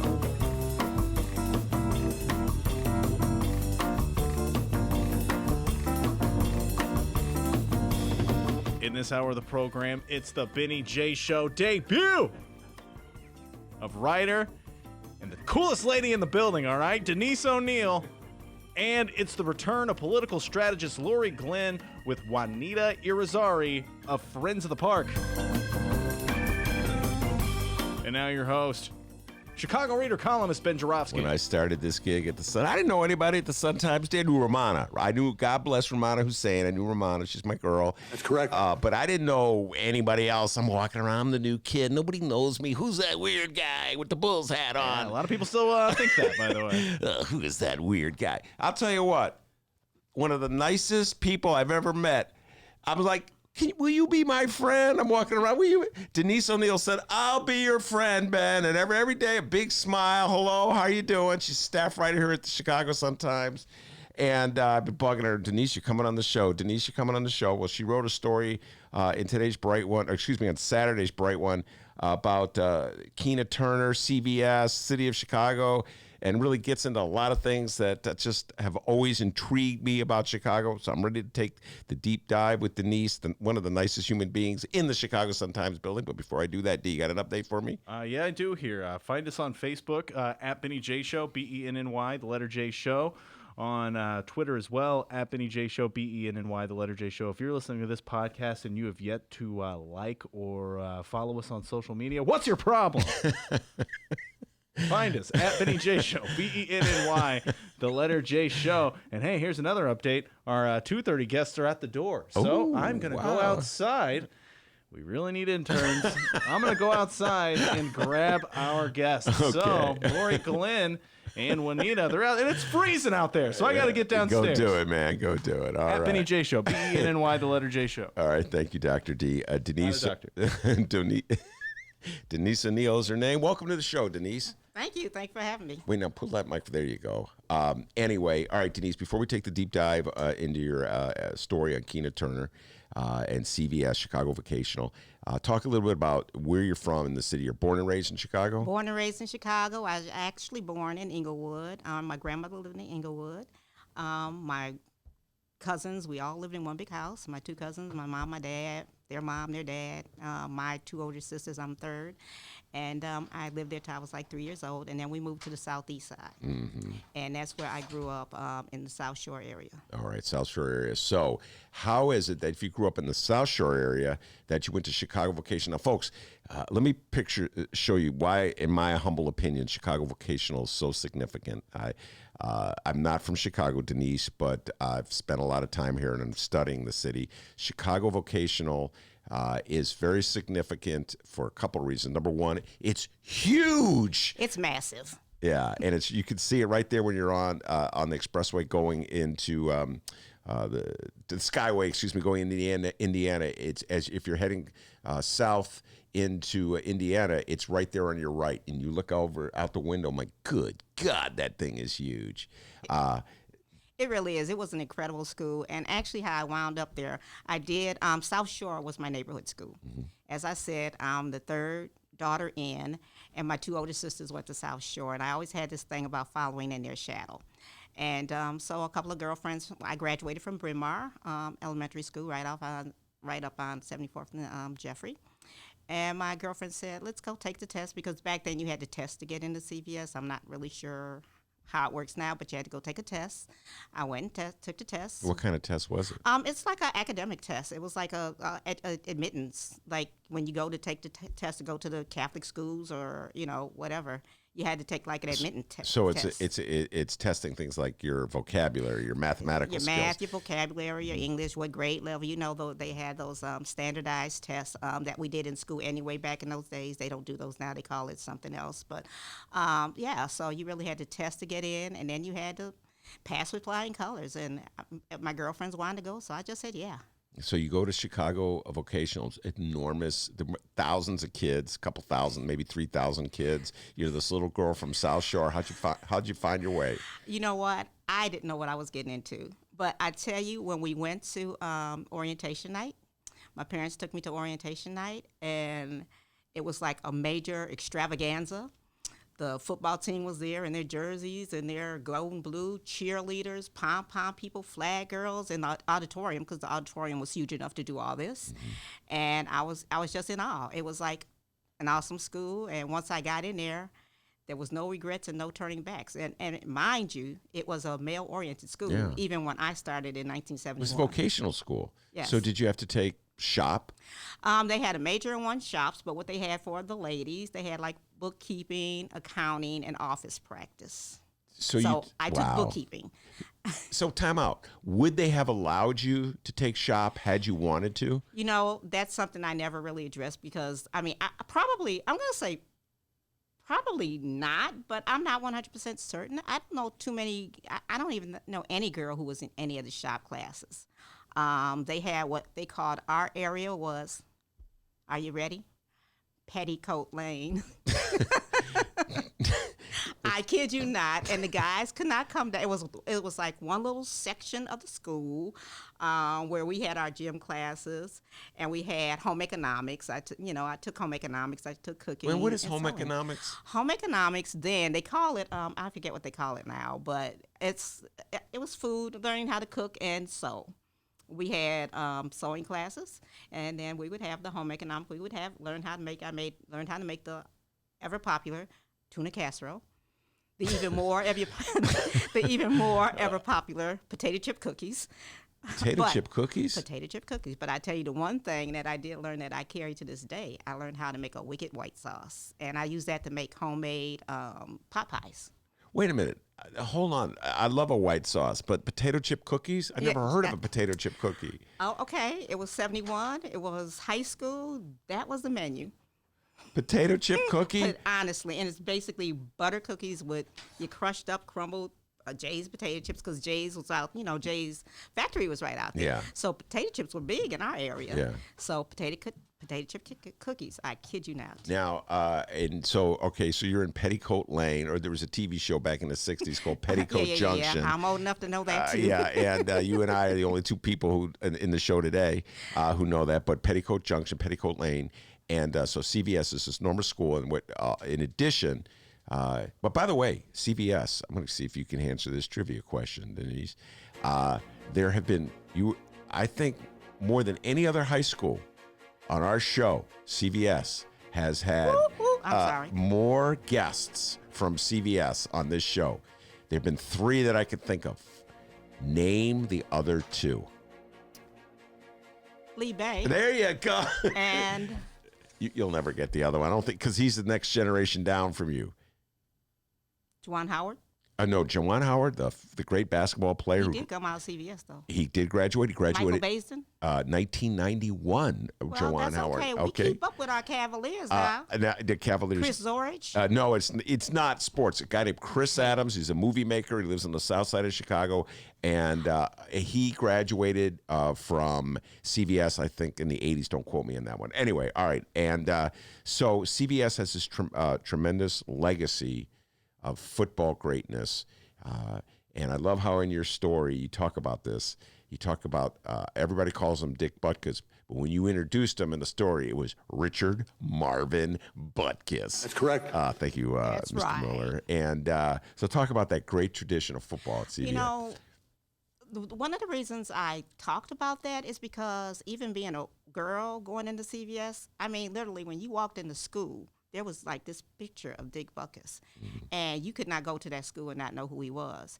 You could not go to CVS and not know anything about football. I mean, learn it as you go along if you had to, but I mean, the stands were packed. Girls, guys, everybody, teachers, hall guards. It was amazing, and so yeah, and the Dick Buckus legacy. I didn't even really, obviously, I didn't really think about it till I was really doing the story. But I thought about that picture, and that's one of the first things I asked Keena about. I said, wow, coming into that school every day, I said, did that picture, did it have an effect on you? Did you, you know, did it like give you this drive or to play or go out for the team? And because if you read the story, of anybody who's read the story, it says originally he didn't come to CBS. Right, time out. The Keena in question, I was going to get to that. Okay. Keena Turner is his name. He graduated from CBS in 1978. 1976. Okay. All right. Now, and the story is essentially a profile of him. And in profiling Keena Turner, Denise does a good job of profiling CBS and its significance on the South Side, et cetera, and so forth. So tell us a little bit about Keena Turner. Well, talking to him, I learned a lot more about him, and I knew him when we were in school, okay, but I was a year behind him, and I really didn't know him I knew him as a football player, as one of the football players, one of the stars of our football team. Getting to know him after interviewing him, it was just a very awesome experience. He was such a humble, he didn't like sing his praises and say, yeah, I have 4 rings, hey. He was very almost like shy and reserved when talking, and then he even one of the things he even says, like, it seems like you're making a little bit too much of a deal out of my life. I said, no, Keena, you don't understand. And I said, the Chicago market doesn't understand. I said, everybody knows Dick Buckus. Everybody knows Chris Zorich, but because they played in the market. But just imagine if Keena had played in this market and if the Bears had won 4 Super Bowl rings and he was on those teams. That would have been massive. But being a Cavalier, I have to tell you, we have this thing, we say Cavaliers for life. I kid you not. You can be from any class. You can be from the class of 80s, the class of 90s, the class of 70s. And I tell you, at our last class reunion, there was an elderly Caucasian couple at the restaurant when we were having our reunion. They saw the sign, and they came into the hall, and they said, you all are CVS? And we said, Cavaliers. And they said, Cavaliers. And they had been married. They had met at CVS, and they had been married for like 50 years. Yeah. And they came in, and they had a drink with us. That's the power of the school. Yeah, what you're getting at is, in that story, is the demographic change that it can be reflected if you just look at class pictures at CVS. You just go back to the 40s and the 50s, and it's all white kids. Yeah. That was what the Southeast Side was back in those days. And again, it's like 87th Street on the South Side as you head toward Indiana. So it's on the east side of Chicago. And then by the 70s, it was predominantly black? I tell you, actually, when I got there in my freshman year, like the junior and senior classes, they were still predominantly white. They were trickling down to my freshman class. There was still Caucasian in the sophomore and our freshman class. To give you the perspective of how quickly it changed in those 4 years, there was only one Caucasian female who graduated in the entire class, and we were a class of 733. Wow, you went from predominantly, that is called racial change in the city of Chicago, ladies and gentlemen. Now, when you were a freshman, did the white kids in the cafeteria sit where they sat and the black kids sit where they sit? Was there any kind of social integration within the school itself? You know what? I think everybody just did their own thing, really. I don't remember any outright discrimination. And I think because not only was it a mix of black and white, it was just Chicago Vocation was like a feeder school. You could come from anywhere in the city and go to CVS. It wasn't like your local, like the only school I could have gone to outside of my local high school would have been a vocational school or a trade school. Otherwise, if I went to a regular Chicago public school, it would have had to be the one in your community, which would have been South Shore. So people came from Inglewood, people came from South Shore. They came from all different areas to go to CVS. So in that sense, I didn't really, or maybe I just wasn't aware, because it did transition so quickly. But then again, I had gone through that same transitioning when we moved further into South Shore, when I like in 6th grade. And it was like the overnight, I hate to say the word, but white flight. I had friends in 6th grade that when I came back, I'm like, where's Susan? And I didn't know anything about white flight. And then as I grew older and understood, it's like, wow, that's what happened. All the Caucasian kids were gone. Yeah, that is the history of the city of Chicago that we grew up with in the 70s. Yes, and into the 80s. When I first moved to Chicago, Denise, I remember they told us that the dividing line in the city on the southwest side, it used to be Halsted.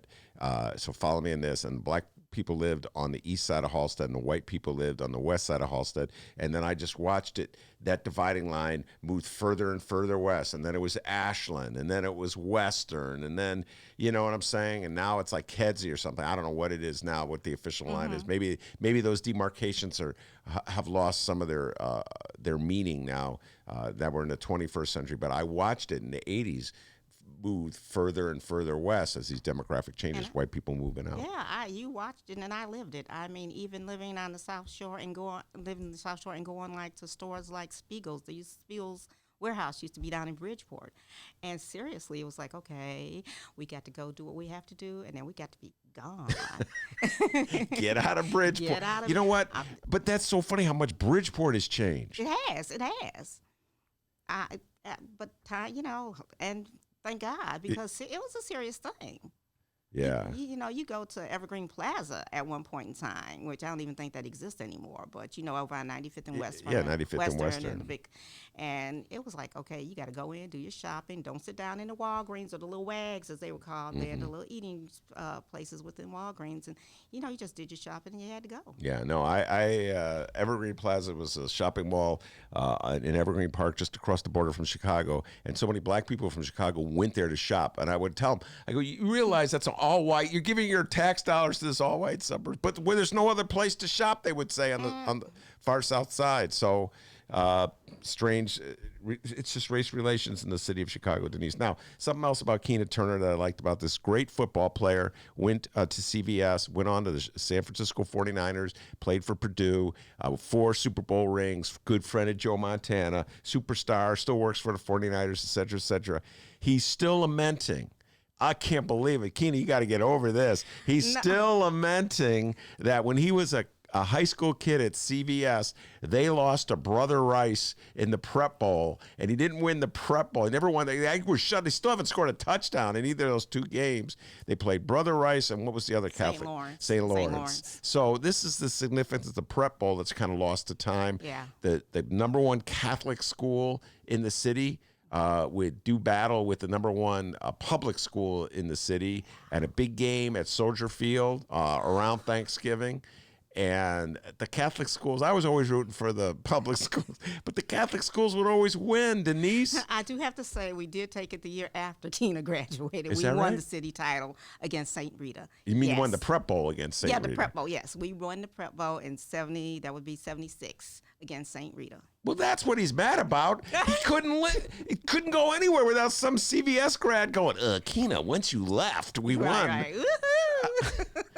But it was interesting because I started out with my You Won 4 Super Bowl, and I was trying to just do it from a profile from, I think he's probably the only Chicago public school kid that won 4 Super Bowls. And if he isn't, I'm almost 100% certain he's the only one that won 4 Super Bowls on the same team within 11 years of a career. He only played for 11 seasons and won 4 of those games in those 11 seasons. Yeah, well, 11 seasons in the NFL is no joke. I mean, it's a pretty brutal game. So, and what's Keena Turner doing now? Right now, he's hanging with the big guys in the 49ers organization. Then he's vice president and senior advisor to John Lynch, who is the general manager for the 49ers. Yeah, so his heart is he still out in San Francisco? Does he still have family here in Chicago? In fact, I talked to him after the story. He called me. He had snuck into town to see his daughter's. It was his daughter's birthday, and his pop actually saw the story, and he said, "Hey, there's a story about you in the Sun Times," and then that's why. And he actually called me yesterday to tell me how much he liked the story and how much his dad liked the story. I just felt like I said, Buckus, I don't get me wrong, I love Dick Buckus. I love me some Bears. And I was upset when the 49ers actually beat the Bears in that 89 NFC championship. But, it just, to me, and being a Cavalier and understanding the history, I mean, when I say the history, Coach O'Brien was like one of the most revered football coaches in probably, I'm going to say, definitely in Chicago and Illinois, but he was very well known around the country. He was big. That was an interesting part of your story. Let's talk about that. This was a white man who was a gym teacher, obviously at CVS, and there was a football coach when the school was mostly white, and he stayed on with that position as the school became mostly black. And Keena Turner talked about him with reverence as a man who had a big role in steering him to the great future that he had. Yeah, and really, I'm not even sure if he was a teacher. I just know he was like the head football coach, and they had recruited him. He was actually Dick Buckus' coach as well, and that's one of the things Keena talked about, how he said it was all about the players. He said for O'Brien, it was all about his players. He actually said he didn't care about the color of the kid's skin. He said, and another thing he said, which I thought was really awesome, that he just wanted his guys to play. He drove them. He had to drive to win, but he wasn't like win at all costs. He was like play honorably, play fair, and play good. And at the end of the day, that's what it's all about. And that's what he taught his players. And even though, and maybe that's why I was thinking, myself, because I didn't want to really go into Keena's head. I don't even know if he could have explained it. But I'm thinking, they really wanted to win for the coach, too. They really wanted to win for O'Brien. Mm-hmm. Because he was such Keena said he was like the best. He was a mentor. He steered them towards Purdue. He could talk to him. He mentored him. Do you ever go back to your alma mater? How often do you go back? I haven't been back for a while. I used to go back frequently when I first, graduated. I'm actually still in contact with my homeroom teacher. Our principal, Mr. Brown, just passed. He was huge not only in the school system, but he was in politics as well. We're still very much in contact. Every time there's a funeral or somebody dies, like Coach Pataki's son, he was a coach under O'Brien. His son died, and there's a massive email to the Cavalier family saying, here's the where the repast, and here's where the service is going to be. We still do that kind of thing. We actually have a website, our Chicago Vocation. I know most schools do, but ours is pretty interactive, and we have an interclass one, and then we have a class of 75 one. So, see, I just want to say, being a Cavalier was something special. It really was, and it really is. And most of the people, I'm not going to say everybody, because, you have your CVS. You have those, but for the most part, we're all glad to see one another. We're happy to get together. We love our class reunions. For most of us, it was good times. Mm. All right, that is Denise O'Neill, and the story is Turner still missing prep in his step. Pretty funny. It's it's in the Sun Saturday's sports special in the Sun Times. We've talked about this every Saturday. The Chicago Sun Times has a special sports section. It's really good stuff. It's long-form journalism about sports, and I encourage everybody to check it out. Denise, thank you so much, A, for writing a great story, B, for coming on the show, and C, for saying, I'll be your friend at the Chicago. I'll be your friend, your one and only friend, Ben. Well, no, there's also Romana. Anyway, Denise O'Neill is her name, and we're going to let her go. We're going to take a break and bring on our next guests who are in the studio. I love it when my guests show up. Juanita Irizarry and Laurie Glenn talking politics. We'll be right back after this.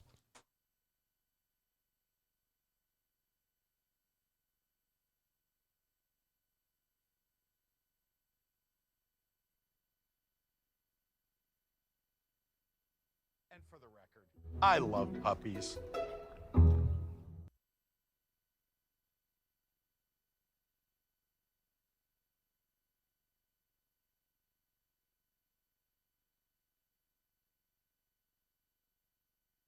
Read the Chicago Reader to get up to speed on what's what in Chicago. Culture, food, arts and entertainment, weekly concert listings, weekly event listings, the environment, travel. I can continue, but you get the point. And for all of you Chicago political junkies, raw weekly columns on real city politics from Maya Dukmasova and our very own Ben Joravsky. The Chicago Reader, free to the public in newsstands throughout the city and online at chicagoreader.com. Read it now and be a more informed Chicagoan.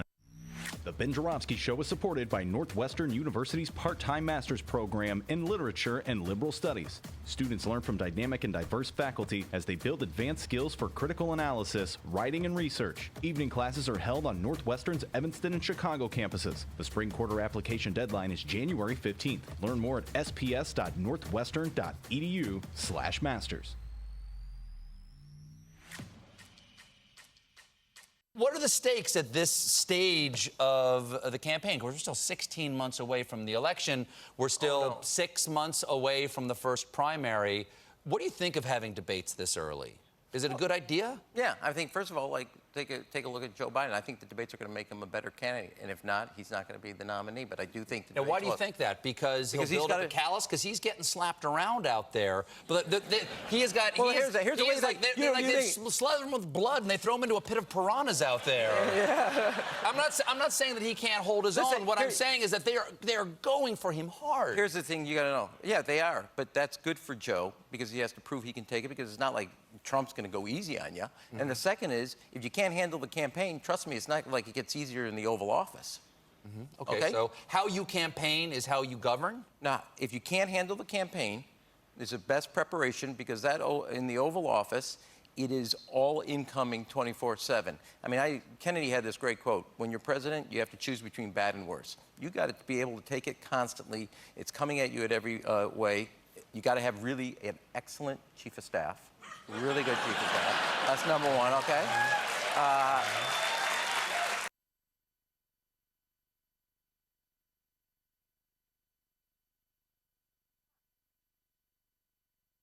Welcome back to the Ben Joravsky Show, live from the Chicago Sun-Times. Laurie, Glenn, Juanita, Irizarry in the studio. We're ready to talk politics. Before we do that, D, you got an update? Our guests are here. They have water. They're doing great.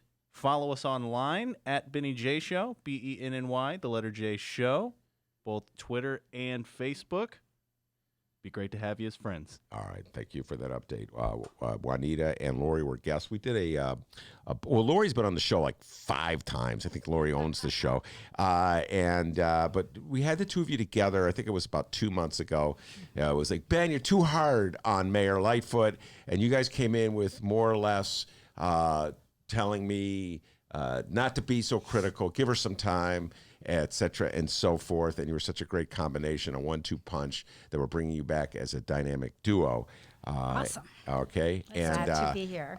So we got national news to cover and lots of national news to cover. Laurie Glenn, before she was in Chicago, she's our resident Nancy Pelosi expert because Laurie Glenn spent some, I don't know if you know this one, Anita. San Francisco. I know all about it. She was like that hippie girl out in San Francisco. So she knows all about Nancy Pelosi. So let's see if she's going to, her thoughts on Nancy Pelosi in impeachment. But before we do, Juanita, you were telling me just before we went on, in your day job with Friends of the Park that Michelle Obama threw you some love. So talk about that before we take the deep dive into national politics. A friend of mine from Texas reached out to me to say, I hear the First Lady threw you some shade today. And I was like, my friend has no idea what she's talking about. She's too far away to really know what's going on. And then I saw all the quotes that have been used over and over again about the friends who protect the parks, but how nobody uses the park from the community. So I figured that was a little shade, and I figure I've maybe arrived if the former First Lady is throwing shade at me. Now, what was it in particularly, what was she alluding to? Yeah, well, the Obamas were in town for their summit at the, promoting the place, promoting the presidential center this year, actually with a real focus on the location and kind of defending why they chose Jackson Park. And so she was saying that they wouldn't do anything crappy. They wouldn't bring, that was her word, crap. Trust us that we wouldn't bring crap to this place. And that, basically slamming the folks that have questions about the public policy issues, about the location, about the community benefits agreement and things like that. Well, there's a lot of issues with the Obama Center in Jackson Park, starting with the community benefits agreement, starting with the notion, I think there's two big issues, starting with the notion that we're putting it in a park. And I remember, Juanita, I think I may have said this the last time in the show, I remember the hearing that goes back to 2015. God, time is flying on. It was at Hyde Park High School. Place was packed, and the overwhelming consensus of people there who spoke out was that wherever the Obamas wanted it, that's where they wanted it to be. And so I kind of backed off. I haven't written about it because I don't really champion issues that the local community doesn't seem to be fired up on. That said, I'm just going to throw my personal opinion out here. I think the Obamas have not done a great job of reaching out to the community in terms of a community benefits agreement. And I do think they've run rough on anybody who's dared to criticize them for putting the museum in a park. That's just my personal opinion about it. And then so many people, when I say that, I need to go, Ben, you live on the north side. So, okay, well, all right. Doesn't mean I get to vote for alderman in the 20th ward or the 5th ward, but I do get to get opinion about it, do I not?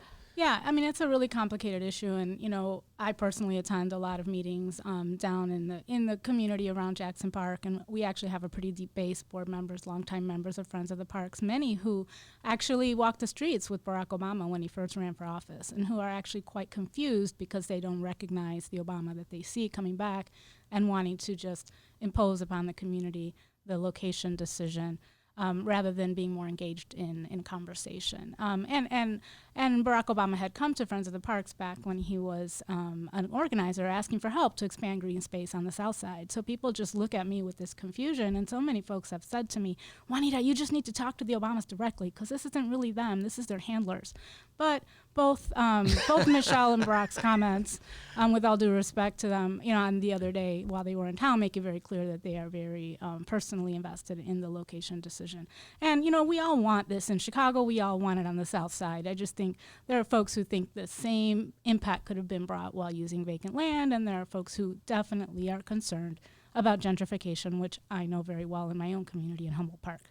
Yeah. Well, let me just say this. I always point this out. We all want it on the south side. That's not true.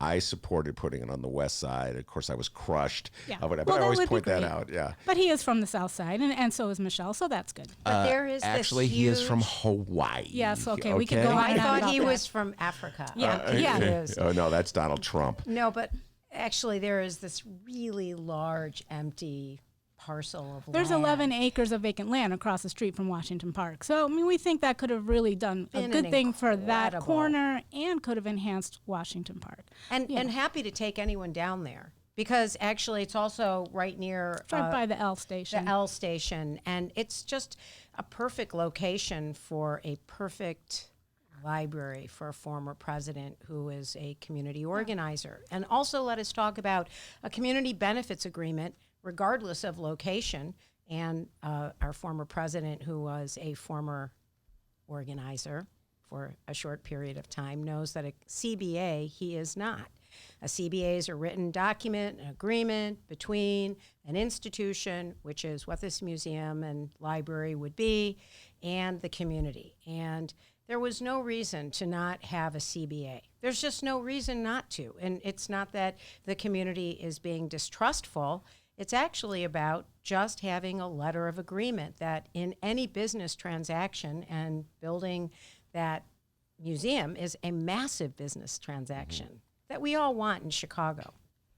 Yes. No, when I'm listening to you say that, Laurie, I don't want to go back and relitigate the teacher strike, but this was, again, an issue in the teacher strike when it came to nurses and social workers and counselors.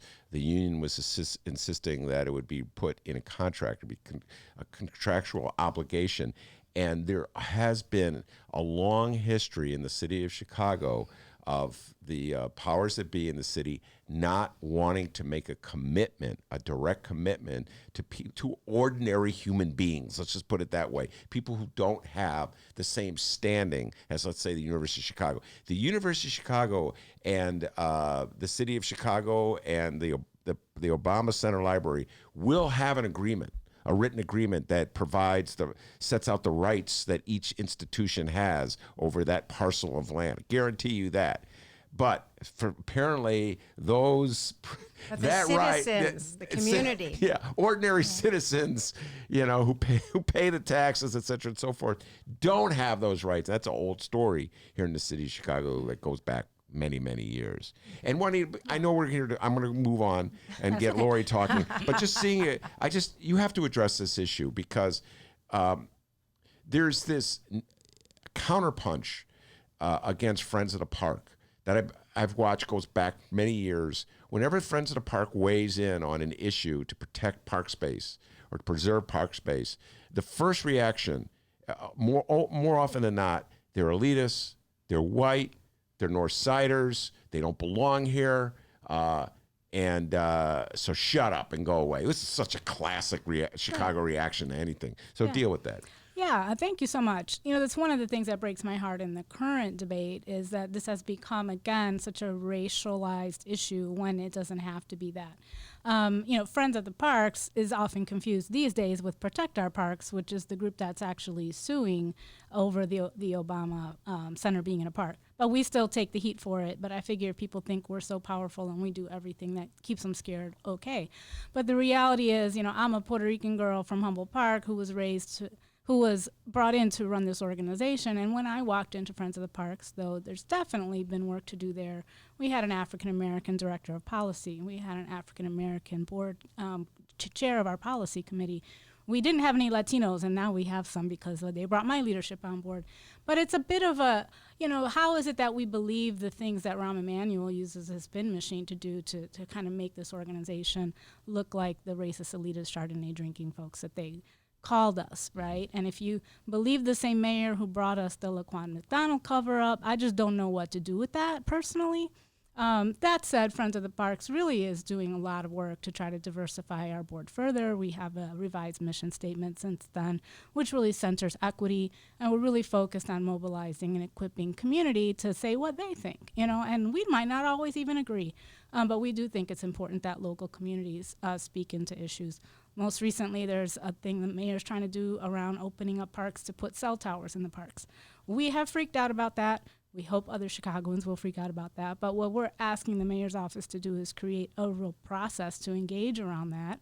If other Chicagoans think there should be cell towers in parks, then I guess we should all talk about that, right? But that's the process and the approach that we're taking because we're not that thing that folks try to make us out to be. Yeah, no, I remember when the fight over the Lucas Museum. I don't know if you were there for that one. I came in before the lawsuit was finalized. Yeah. Kind of right in the middle of it all. The fight in the Lucas Museum, bam, which is not in a South Side neighborhood. It's lakefront property. Yep. Boom. Well, and the question I'm always asking, there's like 25 other construction projects going on at the time, and where's all the jobs for black people there, right? Somehow the Lucas Museum was centered as the way to create economic development for the South Side. Yeah. And that just seemed ridiculous to me. If our mayor wasn't making job opportunities available to African Americans through all the other economic development going on in Chicago, why should the Lucas Museum hold that bag? Plus, it all could have happened if it were just built in another place that was legal. But Yeah. we'll leave it at that. No, but it's 101 of the counterpunch. And the 101 of the counterpunch is to put the opponents on the defensive, look for any way you could do it. And if you could play the race card and get the Friends of the Parks, defensive about that, Right. then you've progressed to at least on that front. And maybe some aldermen will back, well, there's a bunch of white people telling us what to do with our parks. And it's unfortunate that that same tack is being used by the Obamas, unfortunately, in this situation. All right. But let's move on. Let's move on from the local to talk to the national. Laurie Glenn, as I said, you're a Nancy Pelosi expert because you were a political strategist in the state of California back in the day, and you worked with Nancy Pelosi, know a thing or two about her. Tomorrow, the public hearings begin in the impeachment process of Donald John Trump. And so let's just start with the basics. How do you think the Democrats in Congress are handling it so far? Well, I'm glad they're doing it. I think that they had no choice at this point, and I think it's going to be an interesting. How do I think they are handling it? I think they're doing the best they can, given the fact that the party is a divided party, because it's not a singular voice. You see that in all the 235 candidates running for president, and there's two more now, Bloomberg and now possibly Deval Patrick, because they clearly don't have confidence that the chosen candidate, Mr. Biden, is capable of actually going off over the finish line. So I think that it makes it difficult for them, more difficult, but I think that the person who we call our president has just brought us to a point where there is this thing, I think I've talked about this before, the rule of law. And there's just, at some point, if we are going to stand up for our democracy, I actually think Nancy Pelosi waited strategically as long as she possibly could until she absolutely couldn't not, I don't want to say pull the trigger because I do all this work on public safety, but she actually just couldn't not do it. And I think she's quite conservative on this. I think there were more radical elements of the Democratic Party that have been calling for his impeachment for months and months and months. And then finally she said, enough is enough. And I think that it's appalling that the Republicans are sitting there as if they're it's just that we're just allowing. Reality has shifted so much under this person, what is allowable in the public sphere. And I think it's a very dangerous time, and that you do have to at some point say, if our democracy is going to survive, we have to say the rule of law means something. And he crossed over the line. Yeah, I have a lot of evangelical friends and family, so we talk a lot about Republican versus Democrat and all of that. But, you know, what's very clear to me is this is about Trump, not about Republican versus Democrat. This is about the office of the president and the way that this president has completely desecrated it, right? And so if we care about our democracy, if we care about the Constitution, despite its flaws, despite our founding fathers' flaws, we have had a system that has fairly worked. Obviously, there's lots of equity questions for communities of color still in our history, obviously.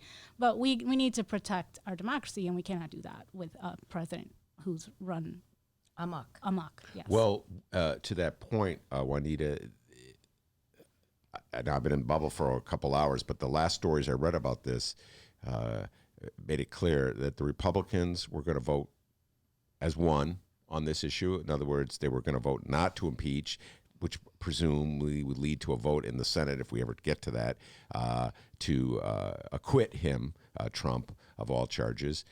Their argument has shifted, Juanita. So it began with, well, the evidence was not that he was trading this for that or shaking down or extorting. The evidence is muted. We can't believe it. We need to hear more people testify. And now they're saying, yeah, he did it. So what?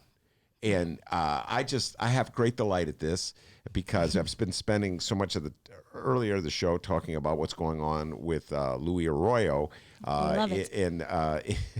in Chicago, and it'd be as though Michael Joseph Madigan were to announce, yeah, he was bribing. So what? That's right. But you know, the Republican Party has positioned itself now where Donald Trump can do no wrong. Their official position is that anything he does, regardless of the evidence against him, acquits him, is justifiable.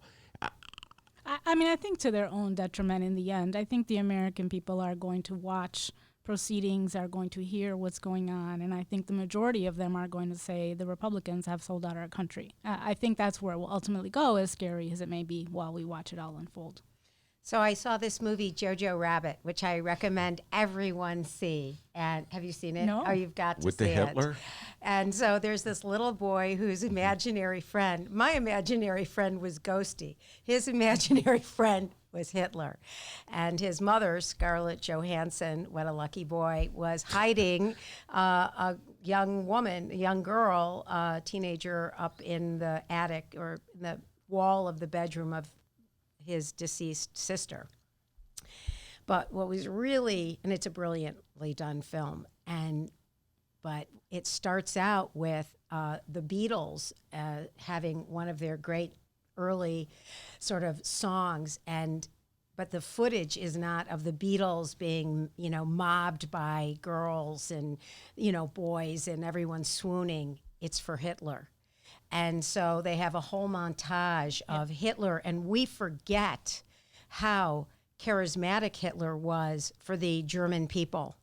And there were hundreds and hundreds of thousands of people in these images who were swooning for him, literally, physically swooning, and young kids just, Hitler, Hitler, Hitler. I mean, just loved him. So I think that I was horrified because there's this moment in time, they say there was a stadium filled with 20,000 people who were applauding Donald Trump. Yep. That to me, as an American, is a very, scary. very horrifying moment. And I think so we can't assume, actually, Donald Trump has done what I would have actually advised Mr. Obama, if he'd been my client, to do, which is he's played to his base completely, consistently. He has done and is doing exactly what he told the people that elected him, or supposedly elected him, that he would do. And the problem in the Democratic Party is that it's more complicated because the people who become Democrats are actually in some ways a more complicated group. And there are many different sort of factions of it. And also, I would say perhaps they become more complex thinkers because you look at an issue and it generally has actually 10 different positions. There isn't, but with Trump's sort of base, it's, I don't have jobs and it's Juanita's fault. Yep. It's, all these Latinos and they're taking my job though. Oh, by the way, reverse immigration. There are more people moving back to Mexico than they are moving into the United States right now. Right. The data doesn't matter at all. And we are having a massive employment problem in several key industries, in the hotel industry, in the restaurant industry, and all the key jobs that the Latino community has done such a great job of and entering to the United States and building on their own entrepreneurialism. So I mean, I don't discount that. I think there's definitely always going to be the people that support Trump. I guess what I'm counting on is some of the more reasonable people who are recognizing, it's just in my own experience in my circles, that this is out of hand. There are some. It's moving slowly, but the more that it all comes to light, and it's not just what they've heard somebody say about what was on Fox News last night, but when really the coverage is more available and folks hear the stories, maybe they'll figure it out. I'm hoping at least. If there is a strategy to what how Nancy Pelosi has allowed this to develop, it would be along those lines, Juanita, and that is this. She's bending over backwards not to look partisan. Correct. Not to look as though she's prejudging Donald Trump, even though he just is giving her the middle finger every chance he gets, and is allowed these impeachment proceedings to unfold to this moment because he has been so defiant and so just out front about breaking all the rules and feeling as if he's free to do so. And the notion that Democrats, mainstream Democrats, align with is if we, the Democrats, can merely present these facts to the American people, that a majority of the American people are good people who are not under the sway of Donald Trump, and they will move to the Democratic side to elect a Democratic president if for no other reason, and a Democratic Congress, and maybe even a Democratic Senate, if for no other reason than they've come to the decision that if you look at the hard facts, Donald Trump is bad for this country. His behavior cannot be tolerated. Do you share, Juanita? Now, you say you come from family, you have evangelicals, you have some Trump supporters. Do you share the Democrats' faith in the American people? I do. I will say I don't argue with my Trump-loving family members that they need to vote Democrat this next time. I just vote that I argue with them over whether Trump is ruining the country and doing everything opposite of all the things they ever taught me about who we were supposed to be and how we were supposed to act, both religiously and in the context of politics. But I do believe and have this hope that people will move towards the Democratic Party in this next cycle.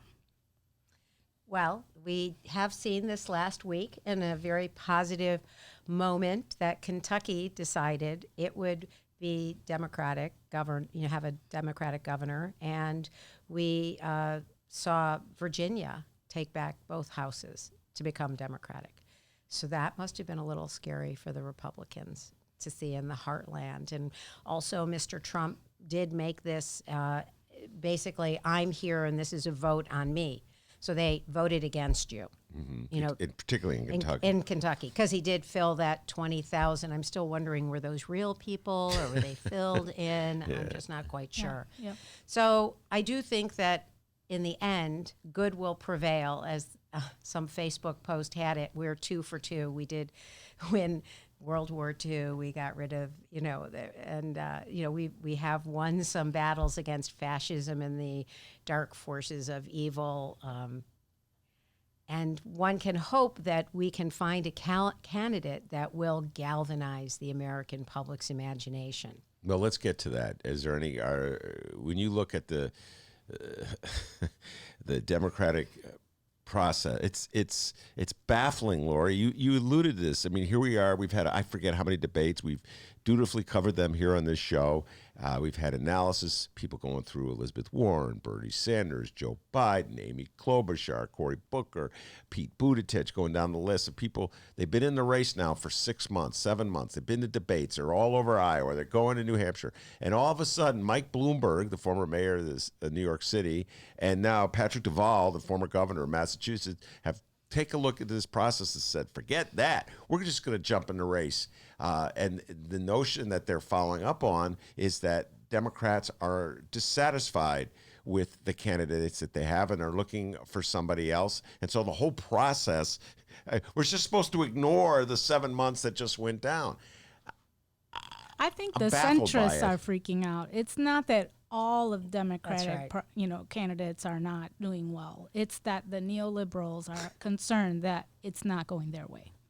Yes, I think they're actually lining up behind Buttigieg, as we see. I think Rahm's people, he comes to Chicago all the time, they're lining his pockets up. They're trying to anoint him. And I don't dislike this man. I saw him speak. I don't think what he says is bad at all, but I always follow the money. And what concerns me is, that the mainstream of the Democratic Party, looks at Bernie. I still love Bernie. I don't know why. It's so funny. He's just an old Jewish guy who says, yeah, I'm a democratic socialist and I believe in this and that and the other thing. And I just like his honesty about it, that he believes his values are, yes, we should have less in the military government, budget, and we should have more in schools and we should have education. And Elizabeth Warren, I want to think that America will vote for Elizabeth Warren. I feel like America is still so sexist is the problem. And I feel that's why the mainstream Democrats, they're going, okay, we can maybe control this guy Buttigieg for some reason. I don't know you, Mr. Buttigieg, so don't get mad at me if you listen to this. But I I gave $100 to Klobuchar the other day on Facebook. Out of the So blue. much for loving Bernie. I don't know why I did it. Well, Bernie is got some health issues, and that does really, I'm sorry, the reality is that he is, as I said, an old Jewish guy, and I'm Jewish, so I can say this, and I just worry about his health, and then it becomes very important who that VP is. But, I was thinking, why isn't Klobuchar, she's not as charismatic, but she actually is a very earnest, she is middle America, she's, I don't know, she grabbed me at one debate. At one point, I thought, now this is a candidate that America could maybe really galvanize around, because a lot of people could see in her some common sense thinking that wasn't extreme on either side.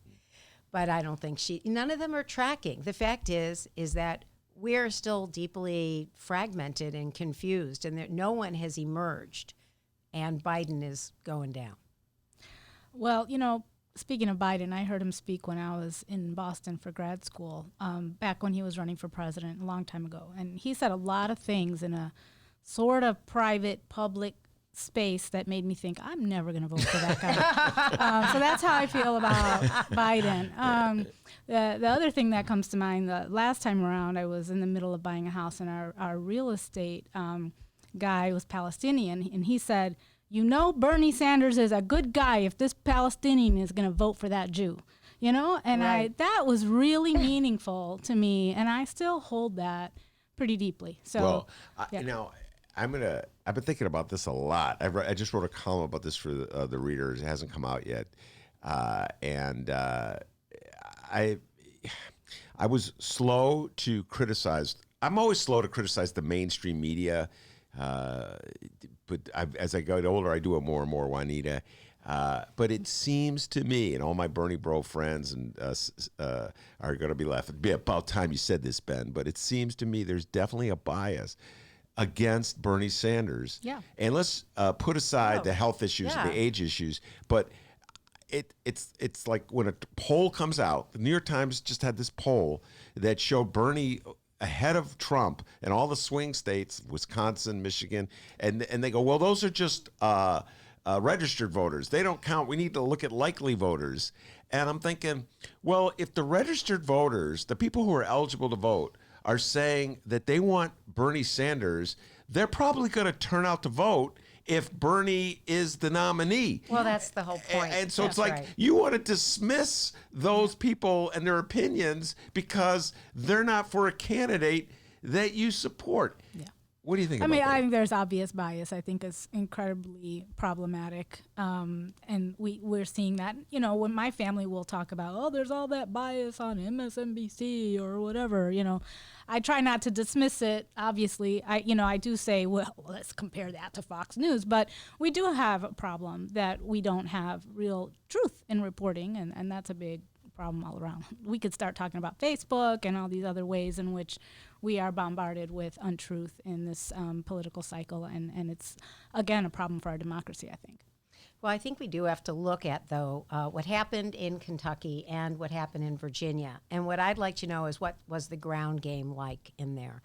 So I talked about this, I think, earlier one show, which is really there are people organizing out in America today, and it's not about a candidate. It's about taking back the democracy. It's about, millions of people have been thrown off the rolls, the voting rolls, right? They're trying to get rid of people of color so they don't vote.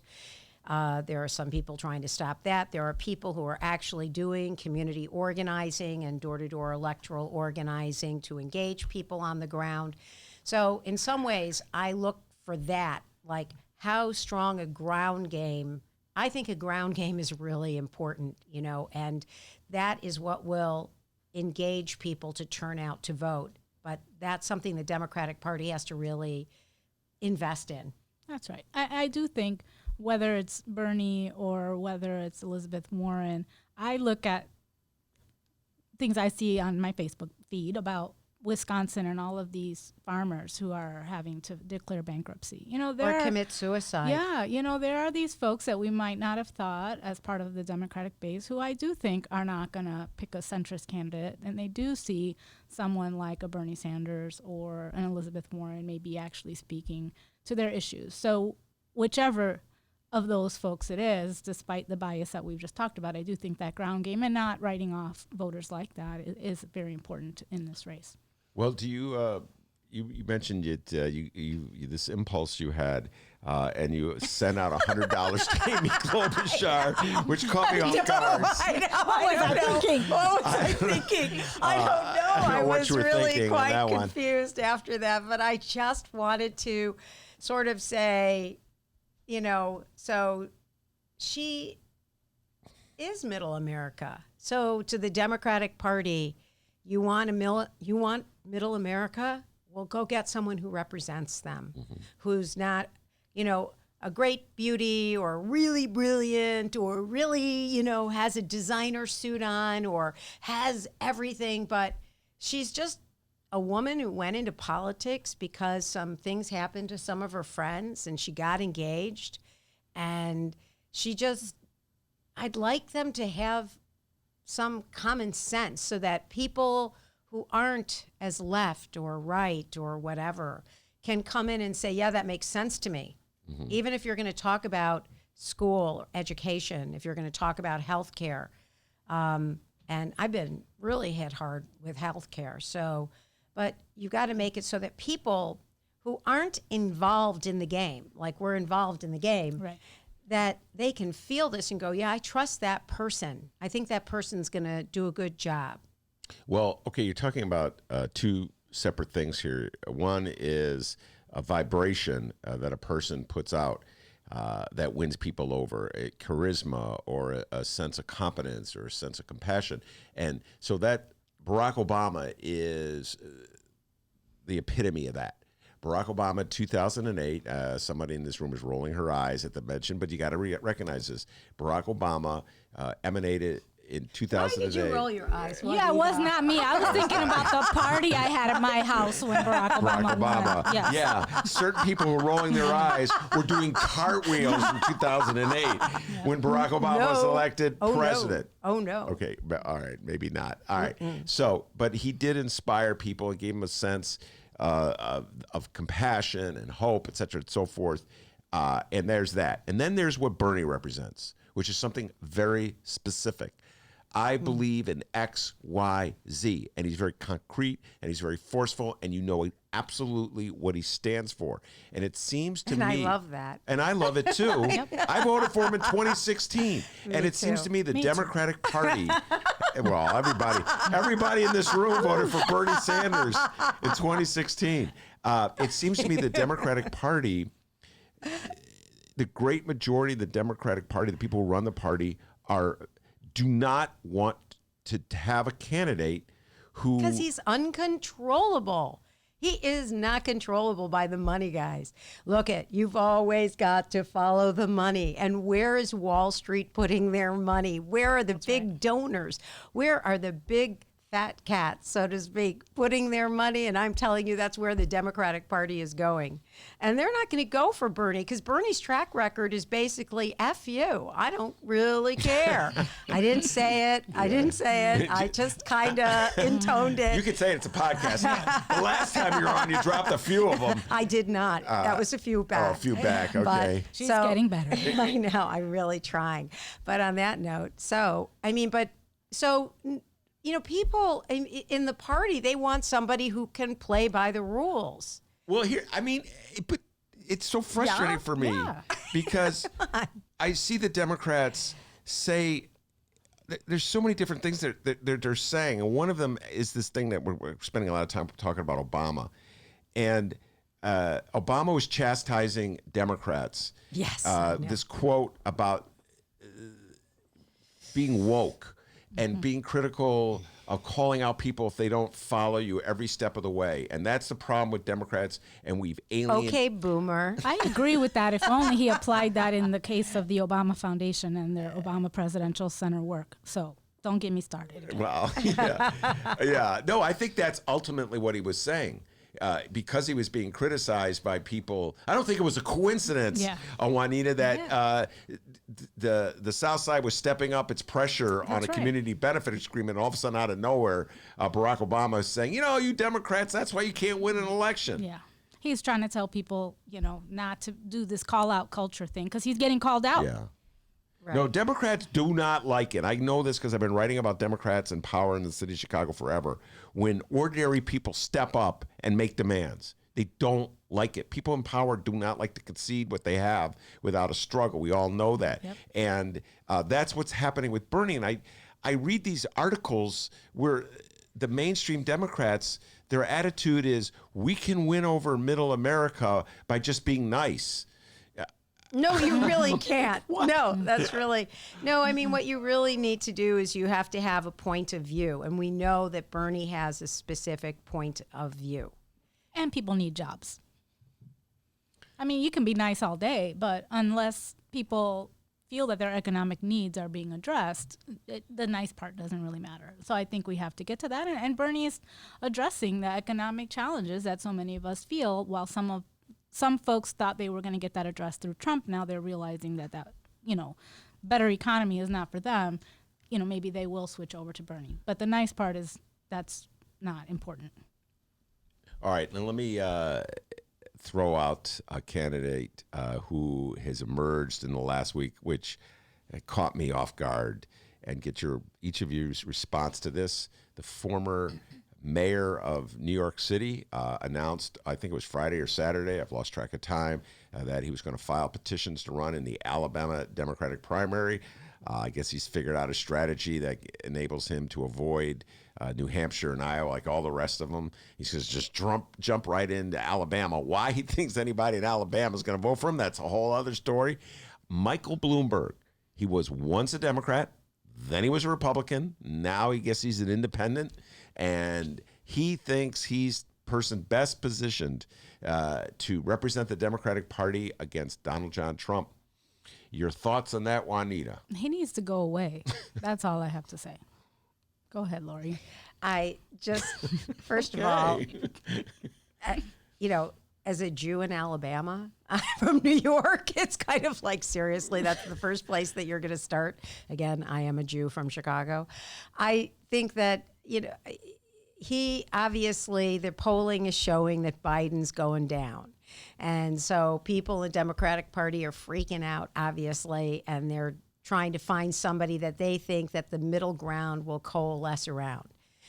And I want to go back to something really simple, though. It's called the Electoral College. And what I'd really, really like to know is, what is the Democratic Party doing to strategically look at the Electoral College? Because we know we've got California, we have New York, and we have, Illinois in the middle, and we know where the blue states are. And what I want to really understand is, it was two things. We know it wasn't really that Donald Trump won. It was that Hillary Clinton lost, and people stayed home and didn't vote.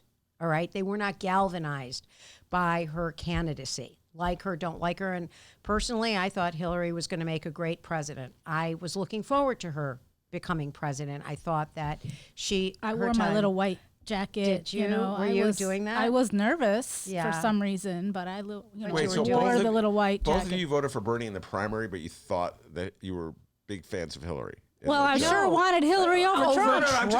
I mean, what are you talking about? That's a no-brainer. Come on. Yeah. But also, in those debates, you saw her grow as a person and candidate. She actually has skill sets. Yeah. She does. She's agree brilliant. With her or not, she has skill sets. No, and I just wanted to establish that you both voted for Bernie. And you know what? Putin has taken us down across the world, and the one person he was scared of was Hillary Clinton.